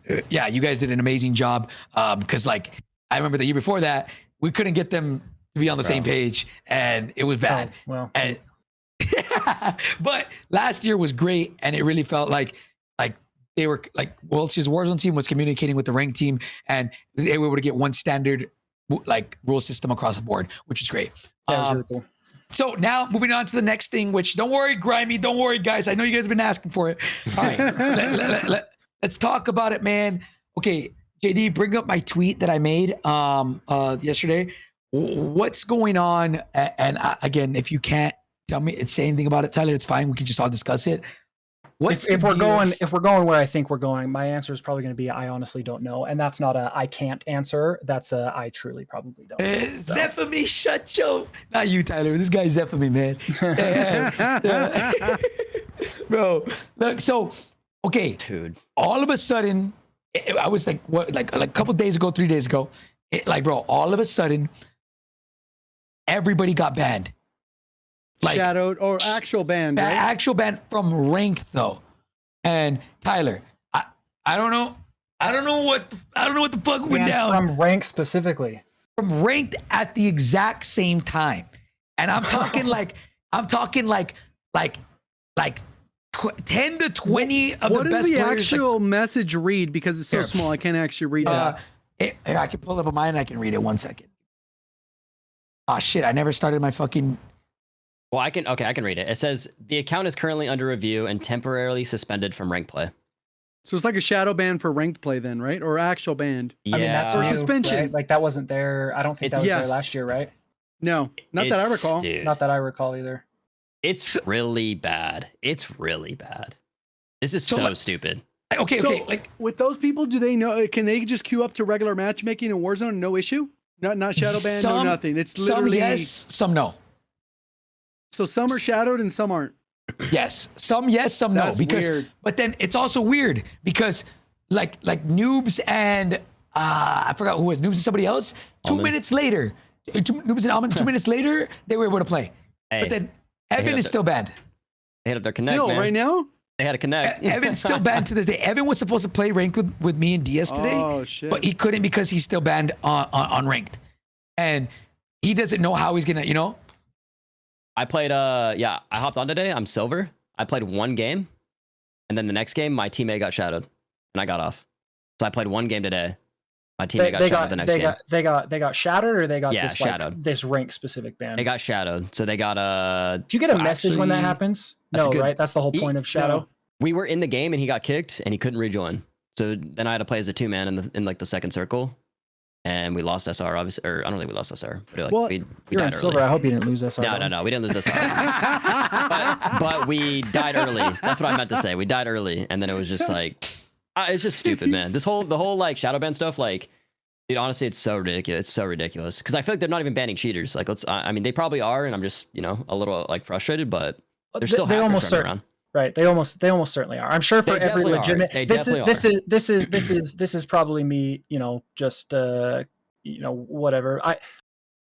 I feel like there's no way that there aren't way more real cheaters banned than there are real players. But obviously, the real cheaters that are banned aren't going to go viral on social media. Right? No, They're I not agree. gonna They're complain on definitely Twitter. banning some people. It's just like I don't know. There's man. clearly a lot of. And I also like They're I don't catching a lot of agree. pro I don't players and agree stuff. with like the I played at World Series. Like, how am I still getting like? I don't agree with that at all. Like, I still agree. Like, I think everybody should have to go through this system. Like, I don't think it's fair that like we're kind of picking and choosing. Like, I think it's weird that if you play with someone with streamer mode, you're allowed to play if you're shadow banned. Like, how does that make any sense to me? Like that to me. That is so weird. That's my how stock it was is in, high, fellas. I My think stock is high. it's a good loophole. It's a good loophole, I guess. For the That's people how it that was still want last to year play. too. Oh, But because why is streamer mode is that- like. Why is that you can't just turn it on. You have to be granted streamer. Why mode, is right? that a Yeah. solution? It's like the white list to like this issue. So like Right. I don't know. Like I get like the frustration. Like all the competitors are getting banned and stuff. But I feel like okay, let's say everybody gets shadow banned. Let's say I get shadow banned. Hector, you get shadow banned. Whatever. They do a review, and then from there your trust factor goes up, and then it goes up, and then it goes up. If you like, I just feel like. We're getting shadow banned. People are getting shadow banned. Then they get unshadow banned. A day later, shadow banned, unshadow banned. It's like, so what was the point of getting shadow banned the first time? Is there any kind it's of super weird too? Because I got DM'd by somebody. They're like, "Oh, is it weird if my shadow ban disappeared after like an hour and a half? Like, what the hell? Like, how did it get reviewed that quickly? And other people, they got to wait days. 7 days? I mean, dude, Gabe's out. Gabe's been out for like 5 days now or something. And I mean, I know he was like ready to go for number one. Could have been life-changing. Could have been a life-changing experience for Gabe. Gabe could have locked in 18 hours a day, 18-year-old Yeah. kid just wants to prove himself, put money, in his pocket, put food on the table for his family, whatever. Could have been a life-changing experience for him. And now he has to sit there and watch other people take number one because he just can't play the game because, somebody decided to spam report him. I think it's bullshit. It's bullshit. It's insane. I know, and I know, Tyler, you don't know anything about this, right? So I don't expect you, but I wish I did. I honestly wish I did, but like how, like, okay, I guess it's just like, how does this even happen? Like, never would I have thought that like the game itself wouldn't want you to play their game because you're too good. Like, and it might be this AI bullshit. Like, there's no sensible way of, like, it doesn't seem logical in my opinion, right? Like, how can you just, oh, this guy might be hacking? Like, they don't know. They just, oh, shadow ban. Like, we'll review your account later. Like, it doesn't make sense to me. It doesn't make sense at all. Like how? I don't know. I don't even know what to say anymore because like obviously we know this already. No one at Activision that we talk to, I don't say cares, but nobody. I can definitively say that that's not the case, right? Like they definitely care, right? I think that I obviously don't have the answer and don't really know what goes on and what goes into that system, but it's not for a lack of caring, at least from the people in my circle, right? Right. Yeah. Well, that's always been the weird thing because like there's always that degrees of separation from Ricochet that like everyone that I've ever interacted with, that pretty much all the studios like wants to make the best game possible and whatever. And sometimes things come down to like a backtrack is like decision making. Sometimes people will have debates like you were talking about, and maybe somebody's decision is the one that's chosen. Doesn't always mean that's the right decision. But when it comes to the actual individuals, they're pretty passionate about what they do. But we've never had any interaction with anyone from Ricochet or like, oh, this is the head of Ricochet. Nothing. Nope. Hey, you know what's because the head of Ricochet would be treated totally wonderfully by the COD community, right? No, but you know what I mean? Even privately, like at these events, because I've gone to every studio and they're always mentioned, oh, here's a note from Ricochet or some shit like that. You know what's sad? To be honest, is it real? Is it real, bro? Tyler, it's not real. It's not real. Is it real, bro? I'm gonna don't put me in that position. It's not real. That was a rhetorical question. You know what's sad? So like somebody like Sage, this guy won World Series of Warzone on LAN, probably one of the best players in the world, and he is supposed to be marketed as a competitive player. He's on the downtown. He's on a billboard. He's in the game. He's in the game. Well, not anymore. So to the casual person, okay. JGOD. Because he got banned, dude. Obviously. This is somebody that we're supposed to look up to. Let's say the casual's like, oh my god, like that is the best of the best. He is, such a good representation of what it means to be really great at the video game. And now you're like, oh, let me go check this guy out. You go to his Twitter. I've been shadow banned. So now the guy's like, oh my god, this guy's a hacker.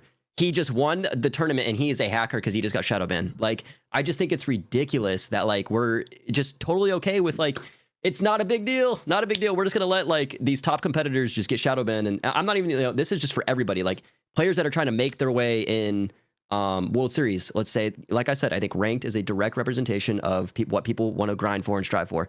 If you're somebody trying to make a name for yourself, you probably, ranked is a great way. We could say switcheroos, customs, whatever, but ranked is a great way to get your name out there because if you're in the top 250, realistically, top 250 players are going to want to play with you.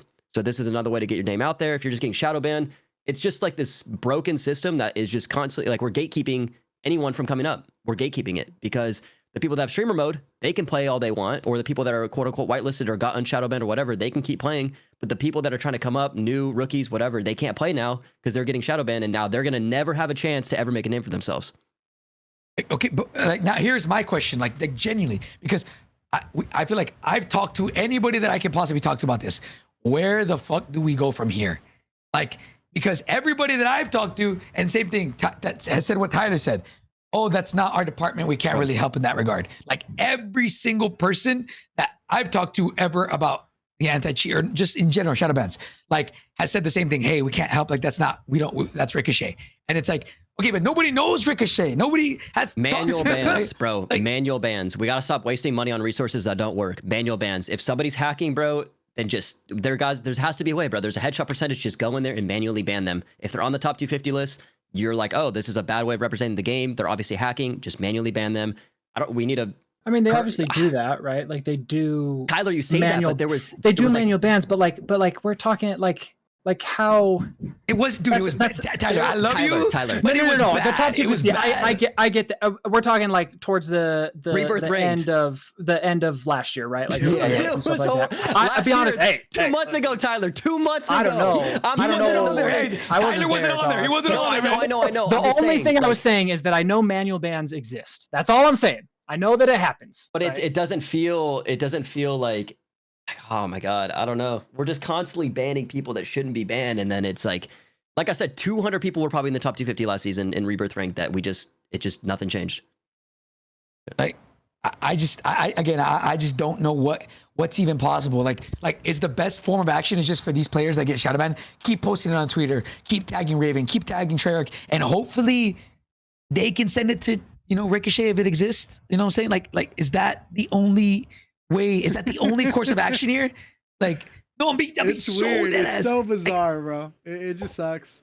Like, what can happen? Like, what can happen here, right? Shadow bans just gotta go. They gotta go. Shadow bans have to be like literally Permanently ban them or I don't know, bro. Shadow bans been proven to not work. Like, they just have to be gone. But then bans. Well, you know what's also bans stupid? are I'll a just do a tricky. side Bans note. are a tricky thing, guys. Like in it, like even just legally, like the legality behind that kind of stuff. That's all I I promise, like I don't really have a ton more to add than that. But like, and again, I'm not trying to excuse it because like I'm looking at it on Twitter and stuff like that too, and I'm like, yeah, this is obviously not ideal, but like it's so tricky, man. I feel bad for everyone involved in that. The system is super flawed, but I don't know if you noticed this. I don't know when they did it, but when you go and report, it actually tells you why you should report for certain things, right? And people just spam all of them. Yeah, that doesn't help for sure. That everyone just goes and spams all the all of them stuff. And it'll be like, this is specifically for this, not this.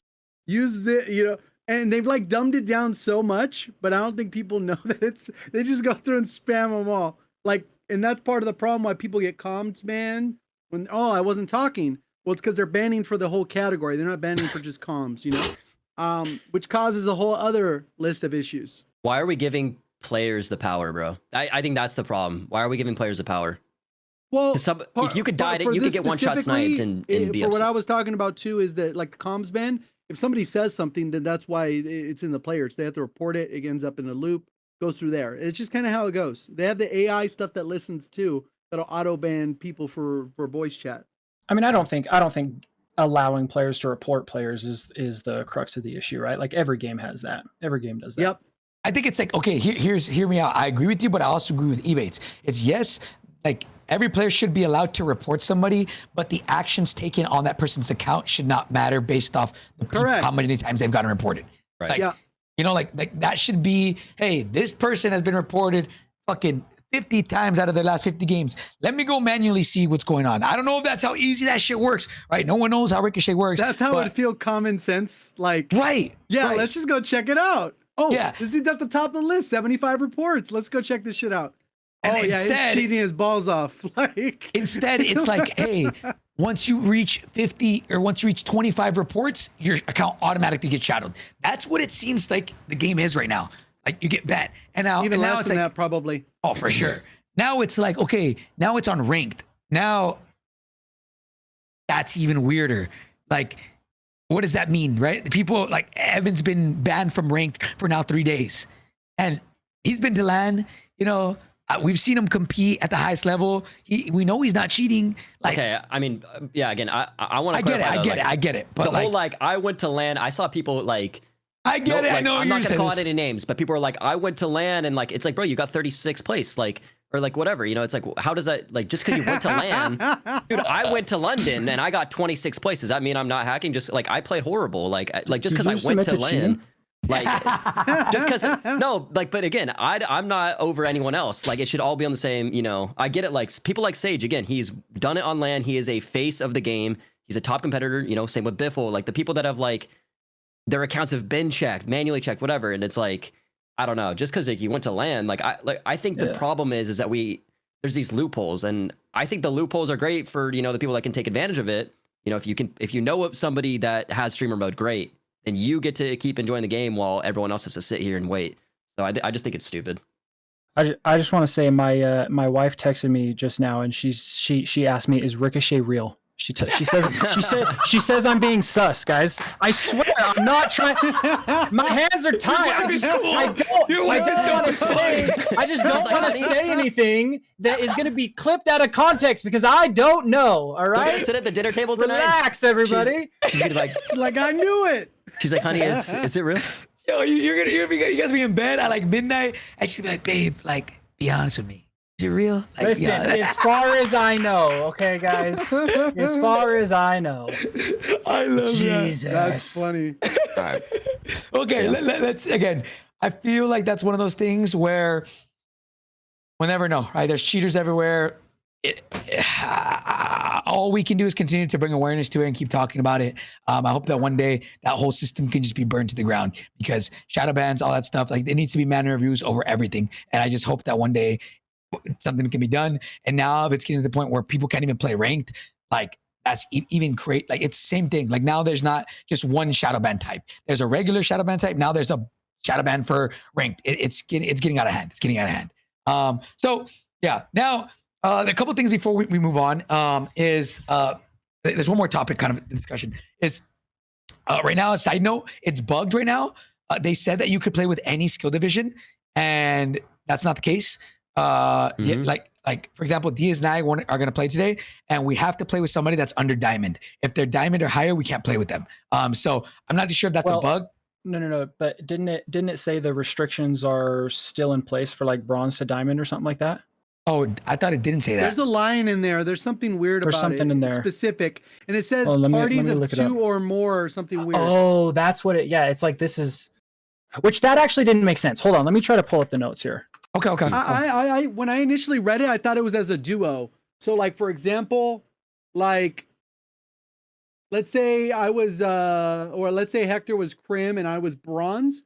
We couldn't duo together as a duo because our third would be kind of like getting shafted because like where do they put them at, or are they going to guarantee you a crimson?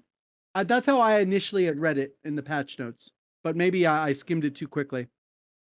Let me see. I have it here. So it says party skill restrictions. Thank you, Asim. Full parties of 3 can now play together in rank play, regardless of individual ranks. Skill matchmaking will be based on the highest rank in the party. So that's what I read, and I was like, okay, I can play with whoever. I guess the second part I didn't read. Party skill restrictions for 2 or 3 player parties are as follows. Wait. Okay. Bronze through platinum, no restrictions. Diamond can party with 2 ranks. Within 2 ranks. So that's exactly the same as it was last year. So and I'm pretty sure that has to be a typo. Clearly, 3-player parties. That it just said full parties of 3 can all play together no matter what, and then the next one says restrictions for 2 or 3. That's why I don't. 3-player shouldn't have been in there. That has to be 2-player parties. That's why I read it initially, where I think if it's a duo, like they don't want the discrepancy to be too far because of the example I gave. But like 3-player party, who cares? Those are your like. It shouldn't be restricted, but what they don't want happening, right, is that like Hector and Biffle queue up. Biffle is iridescent and Hector just started or whatever. They can queue up, but then they get some random. Is it flipped? Sorry, Hector, don't get mad at me. Whatever. You can't blame me for assuming that it was the other way. Yeah, it's fine. It's fine. I get it. But like what you don't want happening, and on a lot of games like League of Legends, I think is another example that has these kind of like restrictions based on the number of your party. Like you don't want to have like a random bronze player queue with you guys, or you don't want a random iridescent to queue with you, and then he sees a bronze player or she sees a bronze player and goes like, the hell, right? So the restrictions for 2-player parties make sense. Okay. So what this says should say full parties of 2 instead of full parties of 3. That's my assumption. Yeah. Okay. So there's probably a typo somewhere here, which, okay, that's actually good. JD, if you want to get a clip of that, that'd be great. And so, yeah, so that's, I guess it's because that's what I was saying when I read it initially. That's how I thought it was for duos with the random third. So they're not asked out. Okay. It'd be cool. It'd be cool to get a clarification on that. I mean, I think we can see it happen in game, right? So like we can kind of confirm it ourselves. We know that full parties can party up freely, and then duos are restricted. So how did you find that out? Someone told you that, Hector? No, or did you tried? yesterday, Adrian, I'm just chilling in Adrian's room, and Adrian goes, "You want to play with us?" I was like, "Oh, like I haven't really played ranked. I'm bronze," and he was diamond. And I was like, "Oh yeah, we could play together now because there's no restrictions." So I was like, "Yeah, I'll play with you for a little bit. Like I'm not doing anything. This is my off day too. Like right." So I get on, and then we started the queue, and it says error, cannot play because whatever. It doesn't say It was just like the two of you.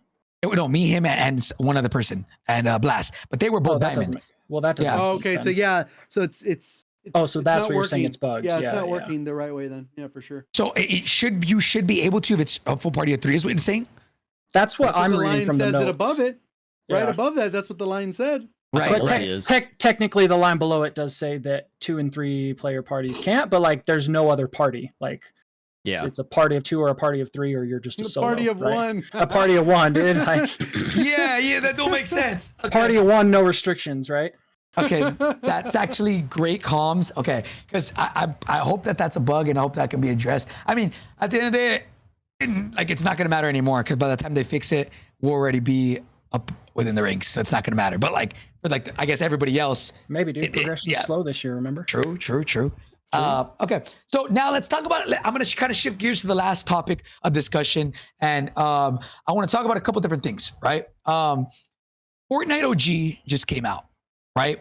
And obviously we know how successful that was, and there's a lot of different things when it comes to Fortnite OG. And I've been in the Fortnite space a little bit. I've been dabbling into it, and there's a lot of mixed things when it comes to the Fortnite OG. A lot of people love it. Some people don't like it because of certain things, and it got me like asking myself the question: when Verdansk comes back, what do people expect from it? Right? Like, what do people expect from Verdansk as opposed to, like, for example, OG Fortnite? People are like, "Oh, I want the OG movement back." And this is OG Fortnite. And then people were like, "Oh no, don't bring back the OG Fortnite movement because it's clunky. We don't know. Trust me, you don't know what we had. It was bad." And so there was a big like versus No of the auto community. building or whatever. Yeah, stuff like that. Turbo So building. yeah, so people were like, "Okay, like what should have been the actual way it comes back?" And so I guess that's kind of the question that I have in one of my notes is like, okay, when Verdansk comes back, how OG do you guys want? And guys, this is for the chat as well, for the community and for YouTube, And the this is comment something section. I actually just did a video on. Oh, you the other did? day. Yeah.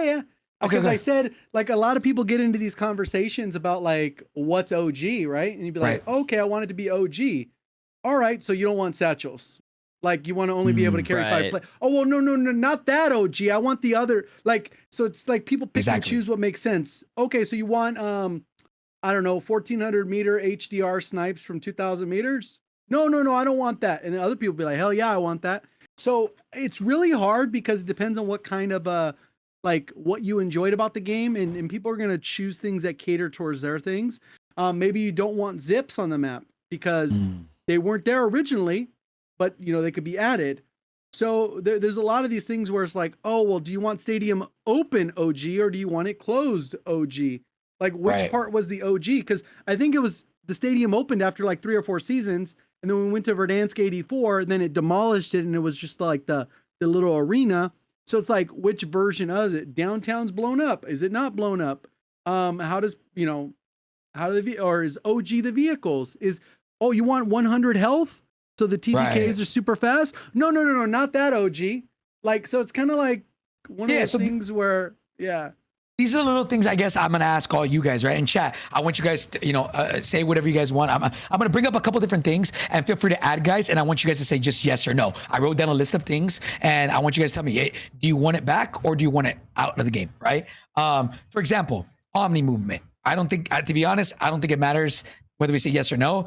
It's like there's no way they bring back OG movement because we're in a Treyarch here. At least from my, I would say my initial reaction is that I think an important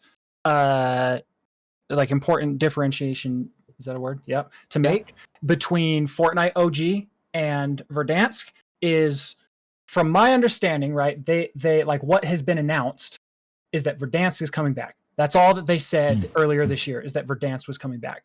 So I think it's probably a safe assumption that Verdansk is coming back.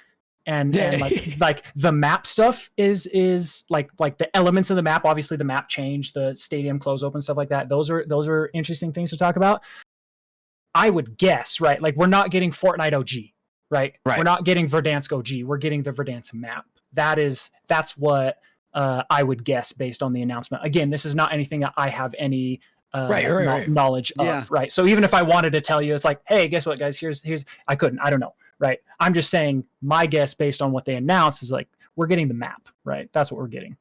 Okay, that's okay. So this is kind of my opinion, right? I want your guys' thoughts on everything, right? I personally think the map should be exactly the same. Do not change that when it comes back. It should be, exactly As the same. what, but though? like at what stage, right? yeah. Okay, that means no zips. And what else did they get added? A bunker's closed. I think the train wasn't working, or was the train working? I don't even remember the original. I feel like we should get the last version. What about train station? You want train station open or closed? I personally love Verdansk 84. I love Verdansk 84. Yeah, that was like that's peak Nakatomi Warzone. Towie. Wasn't that was like way different, right? Peak Like there was a Warzone. lot of changes between Yes. Verdansk and Verdansk 84, right? Yes. So like again, that's me. But okay, I guess let's talk about things that like no matter what version of the map we get, there's certain things that I think would either make or break the map. For example, okay, let's talk. Zip lines. I'm not talking. We'll talk about the building ones. I'm talking about portable zip lines, not balloons. Balloons. Oh wait, portable balloons. No, just in general, balloons and portable balloons. Let's go regular balloons. Okay. And I've seen this in the chat a lot. Do you guys think when Verdansk comes back, should balloons come back into the game? No. I think no. Absolutely not. I think no. Would say no if the vehicles play like they used to. Because the only reason, like, I think people go for balloons now is because the vehicles still pretty much suck. I think balloons have ruined a lot of the BR experience. I think there's a place for them, but I think the portable ones in general creates a very random experience, in my opinion. Just from a BR standpoint, I think there's just a lot of randomness that happens with the portable balloons. But to add on to JGOD's point, I do agree that something that was great about Warzone 1 was the vehicles. Like just taking a car from Superstore to like hospital or something, or like using that as a way to rotate, like Big Berthas, even the blue like SUV looking thing was fire, the blue car, like that was sick. I think vehicles is super, super important. Here's where I'm at. I want everybody to keep this in mind. Like, in my opinion, we've lost our way when it comes to BR, at least for Warzone. Like, I agree. Warzone no longer feels like BR. So Gulag tokens, everything. What is causing that, right? Because that feeling you get at the end game of a BR game should feel like, oh shit, like this feels insane. Right now, it doesn't feel like that, at least for me, right? Again, that's subjective. That's my personal opinion, right? And so I think, I don't know, is balloons the problem? I don't know. So there's other things. I have a. I don't know. Yeah, I want to hear what you say. No, okay, you go. So I have like there's like two sides to this. So I think there's like speeding up the game, like as far as like pace of play, and then there's speeding up the game as far as like getting around the map. Now I think speeding up pace of play can be unhealthy in some ways, like where gulag tokens, flares, fire sale, buybacks are just like, there's just like too much. Like it's just a little too much. As far as getting around the map, I don't think that's necessarily a bad thing. But I just think there's randomness with balloons. I think that's my only concern. Like getting around from point A to point B, like I get it, we play BR, but running the whole time and like spending half your game time just running is super frustrating. So I think being able to get around the map is super important, but I think pace of play that's what's ruining the BR experience, because now we have multiple gulags. So when you go to your gulag, you're like, have I even been to the gulag yet? And then it's like, you don't remember. There's no value there. You don't so I think that what was really cool about the OG experience in Verdansk was when you went to the gulag, you're like, this is my one chance to get back in the game, or I have to sit there and wait for my teammates to buy me. There was some value there. It wasn't just like, oh, I died, flare, gulag token. Yeah. So I don't know. That's my take. So like, look, here, this is what I think should happen. Like OG Warzone, now whatever version of the map, that's fine. I'm talking like, I have notes, right? Like I think portable zips or like portable balloons should not be in the game. I agree. Right? Because they weren't, right? Just to clarify, they weren't. They came later in Verdansk, right? Caldera. Or I think it's Caldera. They didn't come till Caldera. Okay. Caldera. Yeah, like static. Well, then they shouldn't. Yeah, exactly. Static zips, I think they shouldn't. Maybe if they want to add it later, okay, like let's see how it plays out before, right? I What- think what- yeah, to add on to that, I think the edge of the map would be fine for static balloons. Like if somebody's like, oh shit, we gotta like rotate far and like, whatever, it's not ruining the experience where you're just like ballooning in the middle of the map onto buildings, like stuff like that. Like if people need to use it to rotate, then go ahead. I think the other part too is if there's enough of the standard zips on all of the tall buildings, at least one on each side or something like that, then there's enough maneuverability with those where you could just zip up to the top of stadium or zip up to the top of downtown or zip up to the top of whatever, I don't know, Right. building quarry or something. And No, then I you just agree. jump off of there for the lateral movement across the map Right. to just float or Within whatever. the map, you can rotate freely. There's cars, there's buildings you can go on top of and glide off of. But on the outside, like if they want to add balloons, sure, put them on the edge of the map where people can like get back into the zone or whatever. I think you got to be careful. You got to be careful with changes, right? Because like Yeah. everyone's gonna have a different opinion on like where that line is. So it's like, oh, balloons on the edge of the map are okay, but balloons, well, how far on the edge of the map? Yeah, like how far can we push it in? And then it's like, oh, balloons are really popular, and like players are complaining. So it's like I think you got to be really careful about anything that, like in terms of the map, anything that wasn't there. Yeah, no, I agree. think I agree. It comes back. I think it should come back like true OG, but keep quality of life not OG, if that makes sense. Right. And 100%. when I mean quality of life, I'm talking about like what can that be described as? Let me see what I have here. Shit, what would even be like not quality of life, but like for example, like stopping power. I feel like stopping power. No. Everybody no. hated it. No Keep it dead out. Everybody hated it. silence. No dead silence. Yeah. Don't bring back stopping power. Well, Don't but bring those were out of map things, right? Yeah, Yes, so we're exactly. talking 2019 things. Yeah. I'm talking about everything as a whole. So Yeah. like buying guns at buy stations, like keep that. Yeah, like that. Yeah, buying Right. guns at buy station. That's cool. Oh, That's a good Right. one. That's a good one. Like two loadouts. Back then, we didn't have two loadouts, fellas. We only had one. We had one at the start, and that's it. No, we had zone 1 5. and then zone 5. No, we didn't. Not in Verdansk. We didn't have zone 5. Yes, we did. Yes. You even knew exactly where they were going to spawn. You could Every force time. spawn them. The very first Verdansk. Yep. Oh Yep. shit! Then forget that. I remember fucking faded. because when around that time when they were leaderboard grinding for the wins, Iron and them, Yeah. they would know in zone 5, oh, we're gonna stand here and the free loadout's gonna spawn right there. Oh. Because the logic was I don't tied remember to where you Caldera. were on the map. I don't remember Caldera. That could be me being faded. For example, floating loot. I'm gonna be honest. I don't think that's fucking ever coming back. But I definitely think we need that. That'd be fucking awesome. Stop be power, dope. dead silence. Stop power, dead silence. Now, big one. I'm gonna say this right now. Big. If anybody over there is watching, Raven, Treyarch, big. I would die on this hill, and if there's one thing I would like, I will cry if it's not in the game. 150 players. Yeah. None of this Yeah. none of this bullshit. 120, 100, 150 players. Give everybody less ways to respawn. No gulag tokens, no flares, no all that shit. 150 players like OG. Well, make one thing BR they feel did like BR. too is they lowered the cost of buybacks, right? Would you want the original or you'd want the current?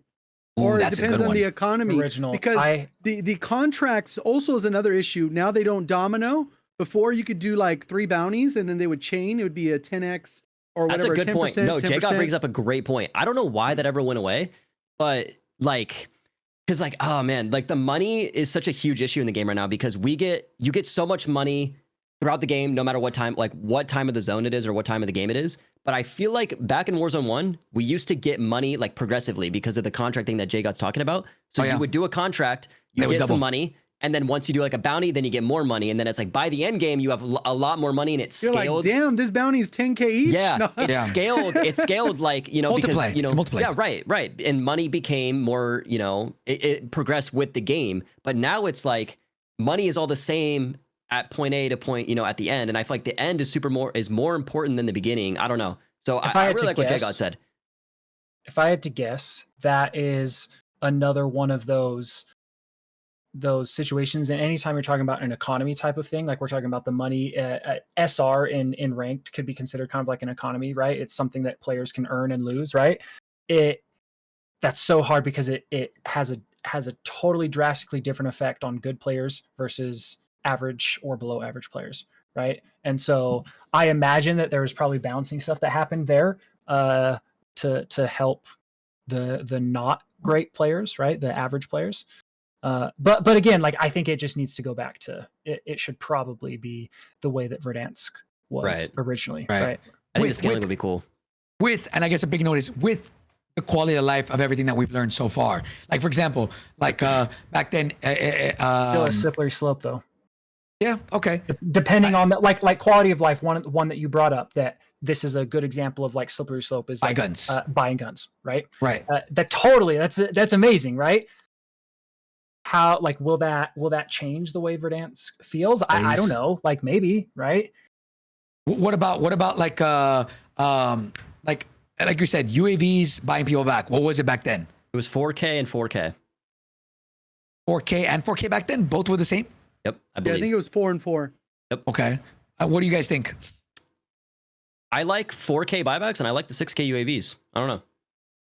Okay. I feel like you probably like the starting point needs to be as close to the original as possible. Like can changes be made after that? For sure, right? For sure. But I feel like the safe bet is to get as close as possible to the original game, because it's already not going to play the same. Because again, we're going to have, it's the game we're playing now. We're going to have the Omni movement. We're going to have the create a class and how gunsmith and all that stuff, right? They make in the next 3 months, 4 months. It's also 5 months, exactly. We're going to get that, so it's already going to play a little bit different, right? So I think you got to be cautious. The 4K is fine. There was no fire sale back then either. No fire sale. Hear me out. This could be either faded take or people could love it. All Hear me right. out. I'm hearing you. What if 4K UAVs but 6K buybacks? No, that's crazy. No, you're tripping. Yeah. You're Faded. tripping. You're gonna actually have to value your life. You're And faded. like, you know what I'm saying? I think it's a slippery slope. It's one of those things where you got to just stick with what the original was. And again, you're going to disproportionately affect everybody but the top 20%, 10% of players, right? Like, I'm never getting bought back with like me and my brother. Like we're jumping on some Warzone Ranked duos, right? Like when I'm dead, dude, I'm going upstairs and get a snack because he is never getting 6K to buy me. Oh, shit, yeah, 100%. Dude, I'm just saying, man. I just hate where BR is gone. Where it's like you get back so easy, and you know, man. No, I just, agreed. hey guys, I hate it's it just too. a thought, Chad. The 4K is fine. I'd be down to do everything kind of how they use it. I saw somebody say supply runs, but I believe we didn't have supply runs off drop. No. I don't know. I think recons, I would had, like but- for them to go back to the way they were before too. Oh, like with the hard point or whatever, or like the headquarters kind of, like where it's like a square. Yeah. Yeah, instead of like this computer, like, oh my God. Yeah. I agree. I think one of the best things about the state of BR when we were on Verdansk was just like you were saying, Hector, like you had to value your life, right? And Right. There's definitely like a lot less of that in current Warzone, right? Which and I'll be honest, like I actually think that kind of benefits all spectrums of players too, because like average players are going to play slower just naturally, right? Yep. And that kind of feeds into the way that a BR sort of wants to be. So I like when it's that way. I don't have to worry, or the average player doesn't have to worry about the God Squad in the lobby who happens to have died 10 times, but they're just getting bought back every time. So who cares? Exactly. They're gonna drop on everyone because they know that like whatever, like I'll just get bought back. Right. Quick question. Gulag is closing now in Zone 4. It used to be Zone 5, no? I actually don't remember. It was at the start of Zone 5, end of Zone 4. How many zones Because are there basically total? Right it now would it's- end, and then the loadout would drop. Right now it's at the end of Zone 4 or Zone 3. It's at the beginning of Zone 4. Gulag closes. Are you sure? I'm pretty sure. How many total zones are there now versus then? Good question. Yeah, actually, can somebody in chat confirm? Because I'm pretty sure Gulag's closing in Zone 4. I can Google it real quick. 7? Someone says there's 7 total zones. Pubs, it's at the end of Zone 3. Okay, so Ranked yeah. is 4. Okay. But And back then it was way longer. well, yeah, Wait, back why? then. So back then, okay, so there's a few things here. So back then, it was 30-minute games. and it was Gulag would Well, close there were zone 20, or 28. 6 minutes, 25. Okay. Warzone 2 is when they upped it to 30. Oh, okay. Okay, so yeah, back then really? it was 20, 25, 26-minute games, and Gulag would close at the end of Zone 4, beginning of Zone 5, and a loadout would drop. And then now games are like 20 to 21 minutes, and Gulag's closing in pubs and end of Zone 3, which is weird. I don't know why, but they changed that from last season because it used to be the same thing. That's a weird little change that they kind of did last minute, but that would be weird if they went to Verdansk and it was like closing in Zone 3. Like that'd be so weird. Okay. Yeah. Those are all the little things I want us to like think about, right? It's like, Yeah. In my opinion, and I guess to kind of like wrap up, is like, I think it should be as OG as possible. Like, and I'm saying that because Yeah, from a map perspective, for sure. yeah, because then you can change it then, right? Like you can then change it, right? Like, because then if you go crazy, you like imagine we get back Verdansk, right, guys? And then there's horizontal zips from Superstore to fucking like hangers, and then there's static, balloons everywhere, right? Like, and people are gonna be upset. I genuinely think people are gonna be pissed, right? Like maybe later on you add it and see what people like, but I think when it comes to the map itself, OG, I guess it doesn't really matter which one, but like whatever they decide, whether it be 1984, whatever version of it, it should be. They shouldn't make any changes, and then Less from is there, more. Whatever quality of life that people feel like is necessary, then you bring back. For example, like loadout. How much were loadouts back in the day?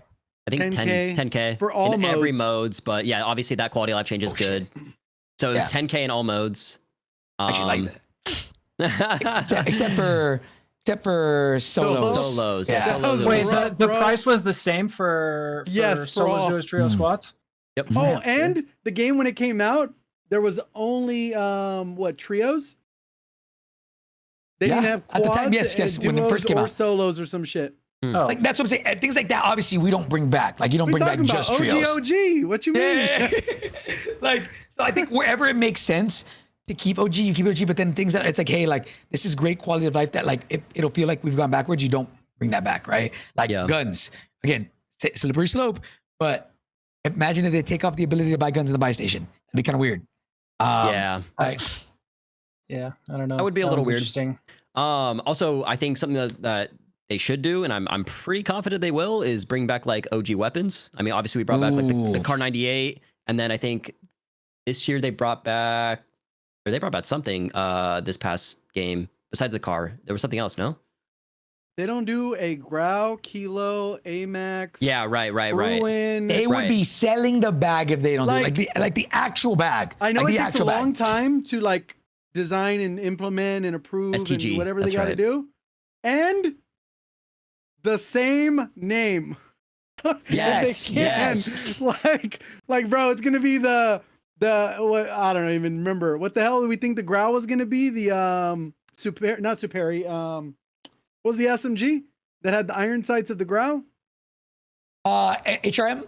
Yeah, it's gonna be HRM 762 or HRM 556 or some randomness. People are gonna be it's gonna be it needs to be Grau. Somebody said bring back the HDR. Like, what do you guys think about like Hector? What do you think about like just heavy ass OP like high bullet velocity one shot snipers? I think, like I said, both need to be good. Snipers and long range options. Let them fight it out. Add more flinch if they become a problem, and everyone can use the gun they want. Like, yeah, I think off rip, they got to give like that really nostalgic vibe. Like some. Oh man, one of the biggest I would sells. think it'd be. Go ahead. I was just saying, I think it would be sick if it was. I'll use Fortnite OG right as the example because it just came out. Like, if the loot pool was the same, like no Black Ops 6 weapons out there, right? Like we drop in and like it feels like we're dropping in the ground loot, 2019, that would be right? fucking insane. That would be insane. Like, that would be sick. Now, I understand probably how challenging that is, right? But like it would be so not sick, happening. Right? I know because Fortnite. Fortnite has hold a on. double pump, right? You say Fortnite has a double pump, which is cool. But like, are you guys saying that you want the original loot, but you don't think? No, I want to be Black able to Ops make 6. my Grau with the monolithic suppressor, Archangel barrel, commando foregrip, 60 round mag, and a VOK if I don't want to do. Oh, that's what you're saying, JGOD? But if you're going to Like- be able to, you're saying in the front end, you want to be able to make your old loadout, right? Like, and you go select your loadout, and that way you can use it in game, right? Yeah, but let's say Verdansk comes out season 3 or season 4. The season 3 start weapons would be the Growl, so we'd be able to use those in BO6 or zombies. Or Yeah, But if they're gonna bring those weapons, if they're Yeah. gonna bring the like original MW 19 weapons at all, well then that like they're not gonna bring those weapons back, but like they're gonna mix it in with Black Ops 6 weapons and stuff like that. Like that is, they're either bringing them back or they're not, right? Like, You think so? Yeah, they'd be DLC weapons. That's what I'm saying. Like, that's what I think is going to be like. That's what would be the best middle ground, because I don't see them bringing back the all OG model for 2019. Because then you're saying not just bring happening. back the 4, 5, 6 most popular, yes, exactly. probably Yes. as blueprints. Yes. Yes. Yeah. That would fucking suck. That If would they suck. bring them That would back as suck. blueprints, I'll be checked. I would be fucking pissed. If I'd they be like, checked. there needs to be new gun coming into the game and the Growl, Well, yeah. like AMAX, like No, No, like, I'm just saying they would ties in- probably sell a blueprint alongside it, right? Oh, Like, yeah. That just for makes sure. sense. Obviously, I'm For not saying sure. that's the only way you're gonna. I don't think they've ever done that, right? Yeah, like, Well, do you guys see the roadmap for the OG Fortnite 2, right? no. how they're doing it. How So- they're doing it every Oh. season. Yes, so they're So basically dope, every dude. month or something, it's essentially going to be a new season. So Yeah. every change to the map essentially gets compressed. So like after a month, oh cool, Dusty Divot gets blown up or whatever the hell, and they do the 2 different- months. whatever they did. Yeah, so they break I it think down it's that I think way it's a too. 2-month cadence for the first 10 seasons. It's actually insane. Which is so dope. Epic is the exception to the game industry, Yeah. guys. Like they do shit that is insane. Everybody wants to do what they can do, and like that is not like a knock on any other Yeah. studio out there. That is just massive kudos to Epic. Like they are just changing the game, and it's so dope. Hey, listen, man. I hope that when Verdansk does come back, everything is in a good spot. I hope that the game is in a good. They fix all these bugs. I don't think they ever gonna fix cheaters or anything. But like, I hope they can do everything in their power to make sure that it comes back and it's in a really good spot. Bro, listen, right? if I'm getting aimbot in Verdansk, I want it by a Growl in a kilo. Fuck it. If I'm gonna Nostalgia, get bro, aimbot, right? Nostalgia. I'm like, oh, I got hacked on. God, that feels good. That feels good. We're back, baby. Oh man. Well, look, boys. Look, man. I think we brought up a lot of good discussions here today. I think there's a lot of questions still to be had. I do want to have another like strictly Verdansk podcast because again, like I've asked this to you guys, right? Like, and I want to ask this to like a bunch of other people. What do people actually want? Because I've asked chat, chat, how OG do you guys want it? And chat's like, like everybody has different opinions, right? Like, Yeah. like when I said, balloons, some of the like half of the chat was saying, oh, we love balloons. Half the chat was saying, no, don't bring them back. So there's so many different things that we don't know, right? Like, again, I think the best case scenario is they bring back OG, and then just add things as it trickles in, Yeah. So, but one thing I'll end the podcast and say is, if they don't bring back 150 players, they're absolutely selling the fucking bag. Say that. Yeah. Don't give people a reason to complain off rep. I think that's the thing. Don't give Yeah. people a reason to complain off rep. They'll And I cook. think technically, if they do bring it back 150 and it does play bad, then obviously that could be the feedback people give. But at least bring it out so people can form their opinion on Yeah. it being 150 instead of doing something like 120 like what we have now, and just be like, oh, it plays slow or whatever. I can definitively say that like everyone at Raven, they love Warzone, right? And they love Verdansk, and like I like obviously I can't definitively say what they're going to do, but like I trust everyone there like with my freaking life. Like they are dope, and they're going to do everything they can to like give the players the experience they want. So I hopefully it delivers, right? Hopefully they deliver, because I have no doubt that they're doing everything they can to do so. Hey, I end with one thing. I'll end with another thing. Hey, fellas, they gotta fix these fucking vehicles. All right, Bro, trash. They're trash. Give us OG vehicles. Oh, even fine. You want to reskin them? You want to have like the way they look right now? That's fine. But make them feel like OG vehicles, because That helicopter needs to come back, bro. guys, we need OG vehicles. What the fuck are we doing? Do you guys agree? Yep, I agree. Vehicles need to be great. OG is OG, right? Like Vehicles need to be great. There you go. Yeah. That's Like- what I said earlier. Like give people a reason. Like I think that was a cool thing. Like people would drop Superstore because it was like the, you know, lot of loot, sweaty, whatever. People would drop like prison because they wanted to like do a most wanted or something and like get money and camp and do recons. And then people would drop hospital because they wanted to get the heli and like go chop people on top of the roof. Like give people a reason to like drop somewhere. You know, if they want to go for a heli because they're like, oh, it's super fast. I want to get all these heli kills off rip. Like give people a reason to. Not like me getting in this heli and it's like. And I'm like already getting shot out of, and like, you know what I mean? It's like, just give people a reason to drop somewhere. Yeah, I agree, man. I agree, man. Well, fellas, fucking G's today. The podcast was absolutely amazing. Any closing thoughts before we head out? No? All right, man. Make Warzone great again. The game is horrible right now, and there's a lot of things that need to be done, especially if we're gonna go on Verdansk. Don't make it ass. That's my take. I like that. I like that. All right, fellas, guys, appreciate y'all hopping on the pod. As always, JGOD, Ebatez, Mr. Tyler. Hey, we're going to do another one very, very soon because I hope there's some type of update this week. If not, we're going to be down bad, you know? And yes, unshadow ban all these guys, please, because like the shadow ban system doesn't work. But anyways, we'll catch you guys in the next one. YouTube, Twitch, wherever you're watching this, Spotify, all that stuff. We appreciate you guys, and we'll catch you later, baby. Peace, peace, peace, peace, peace.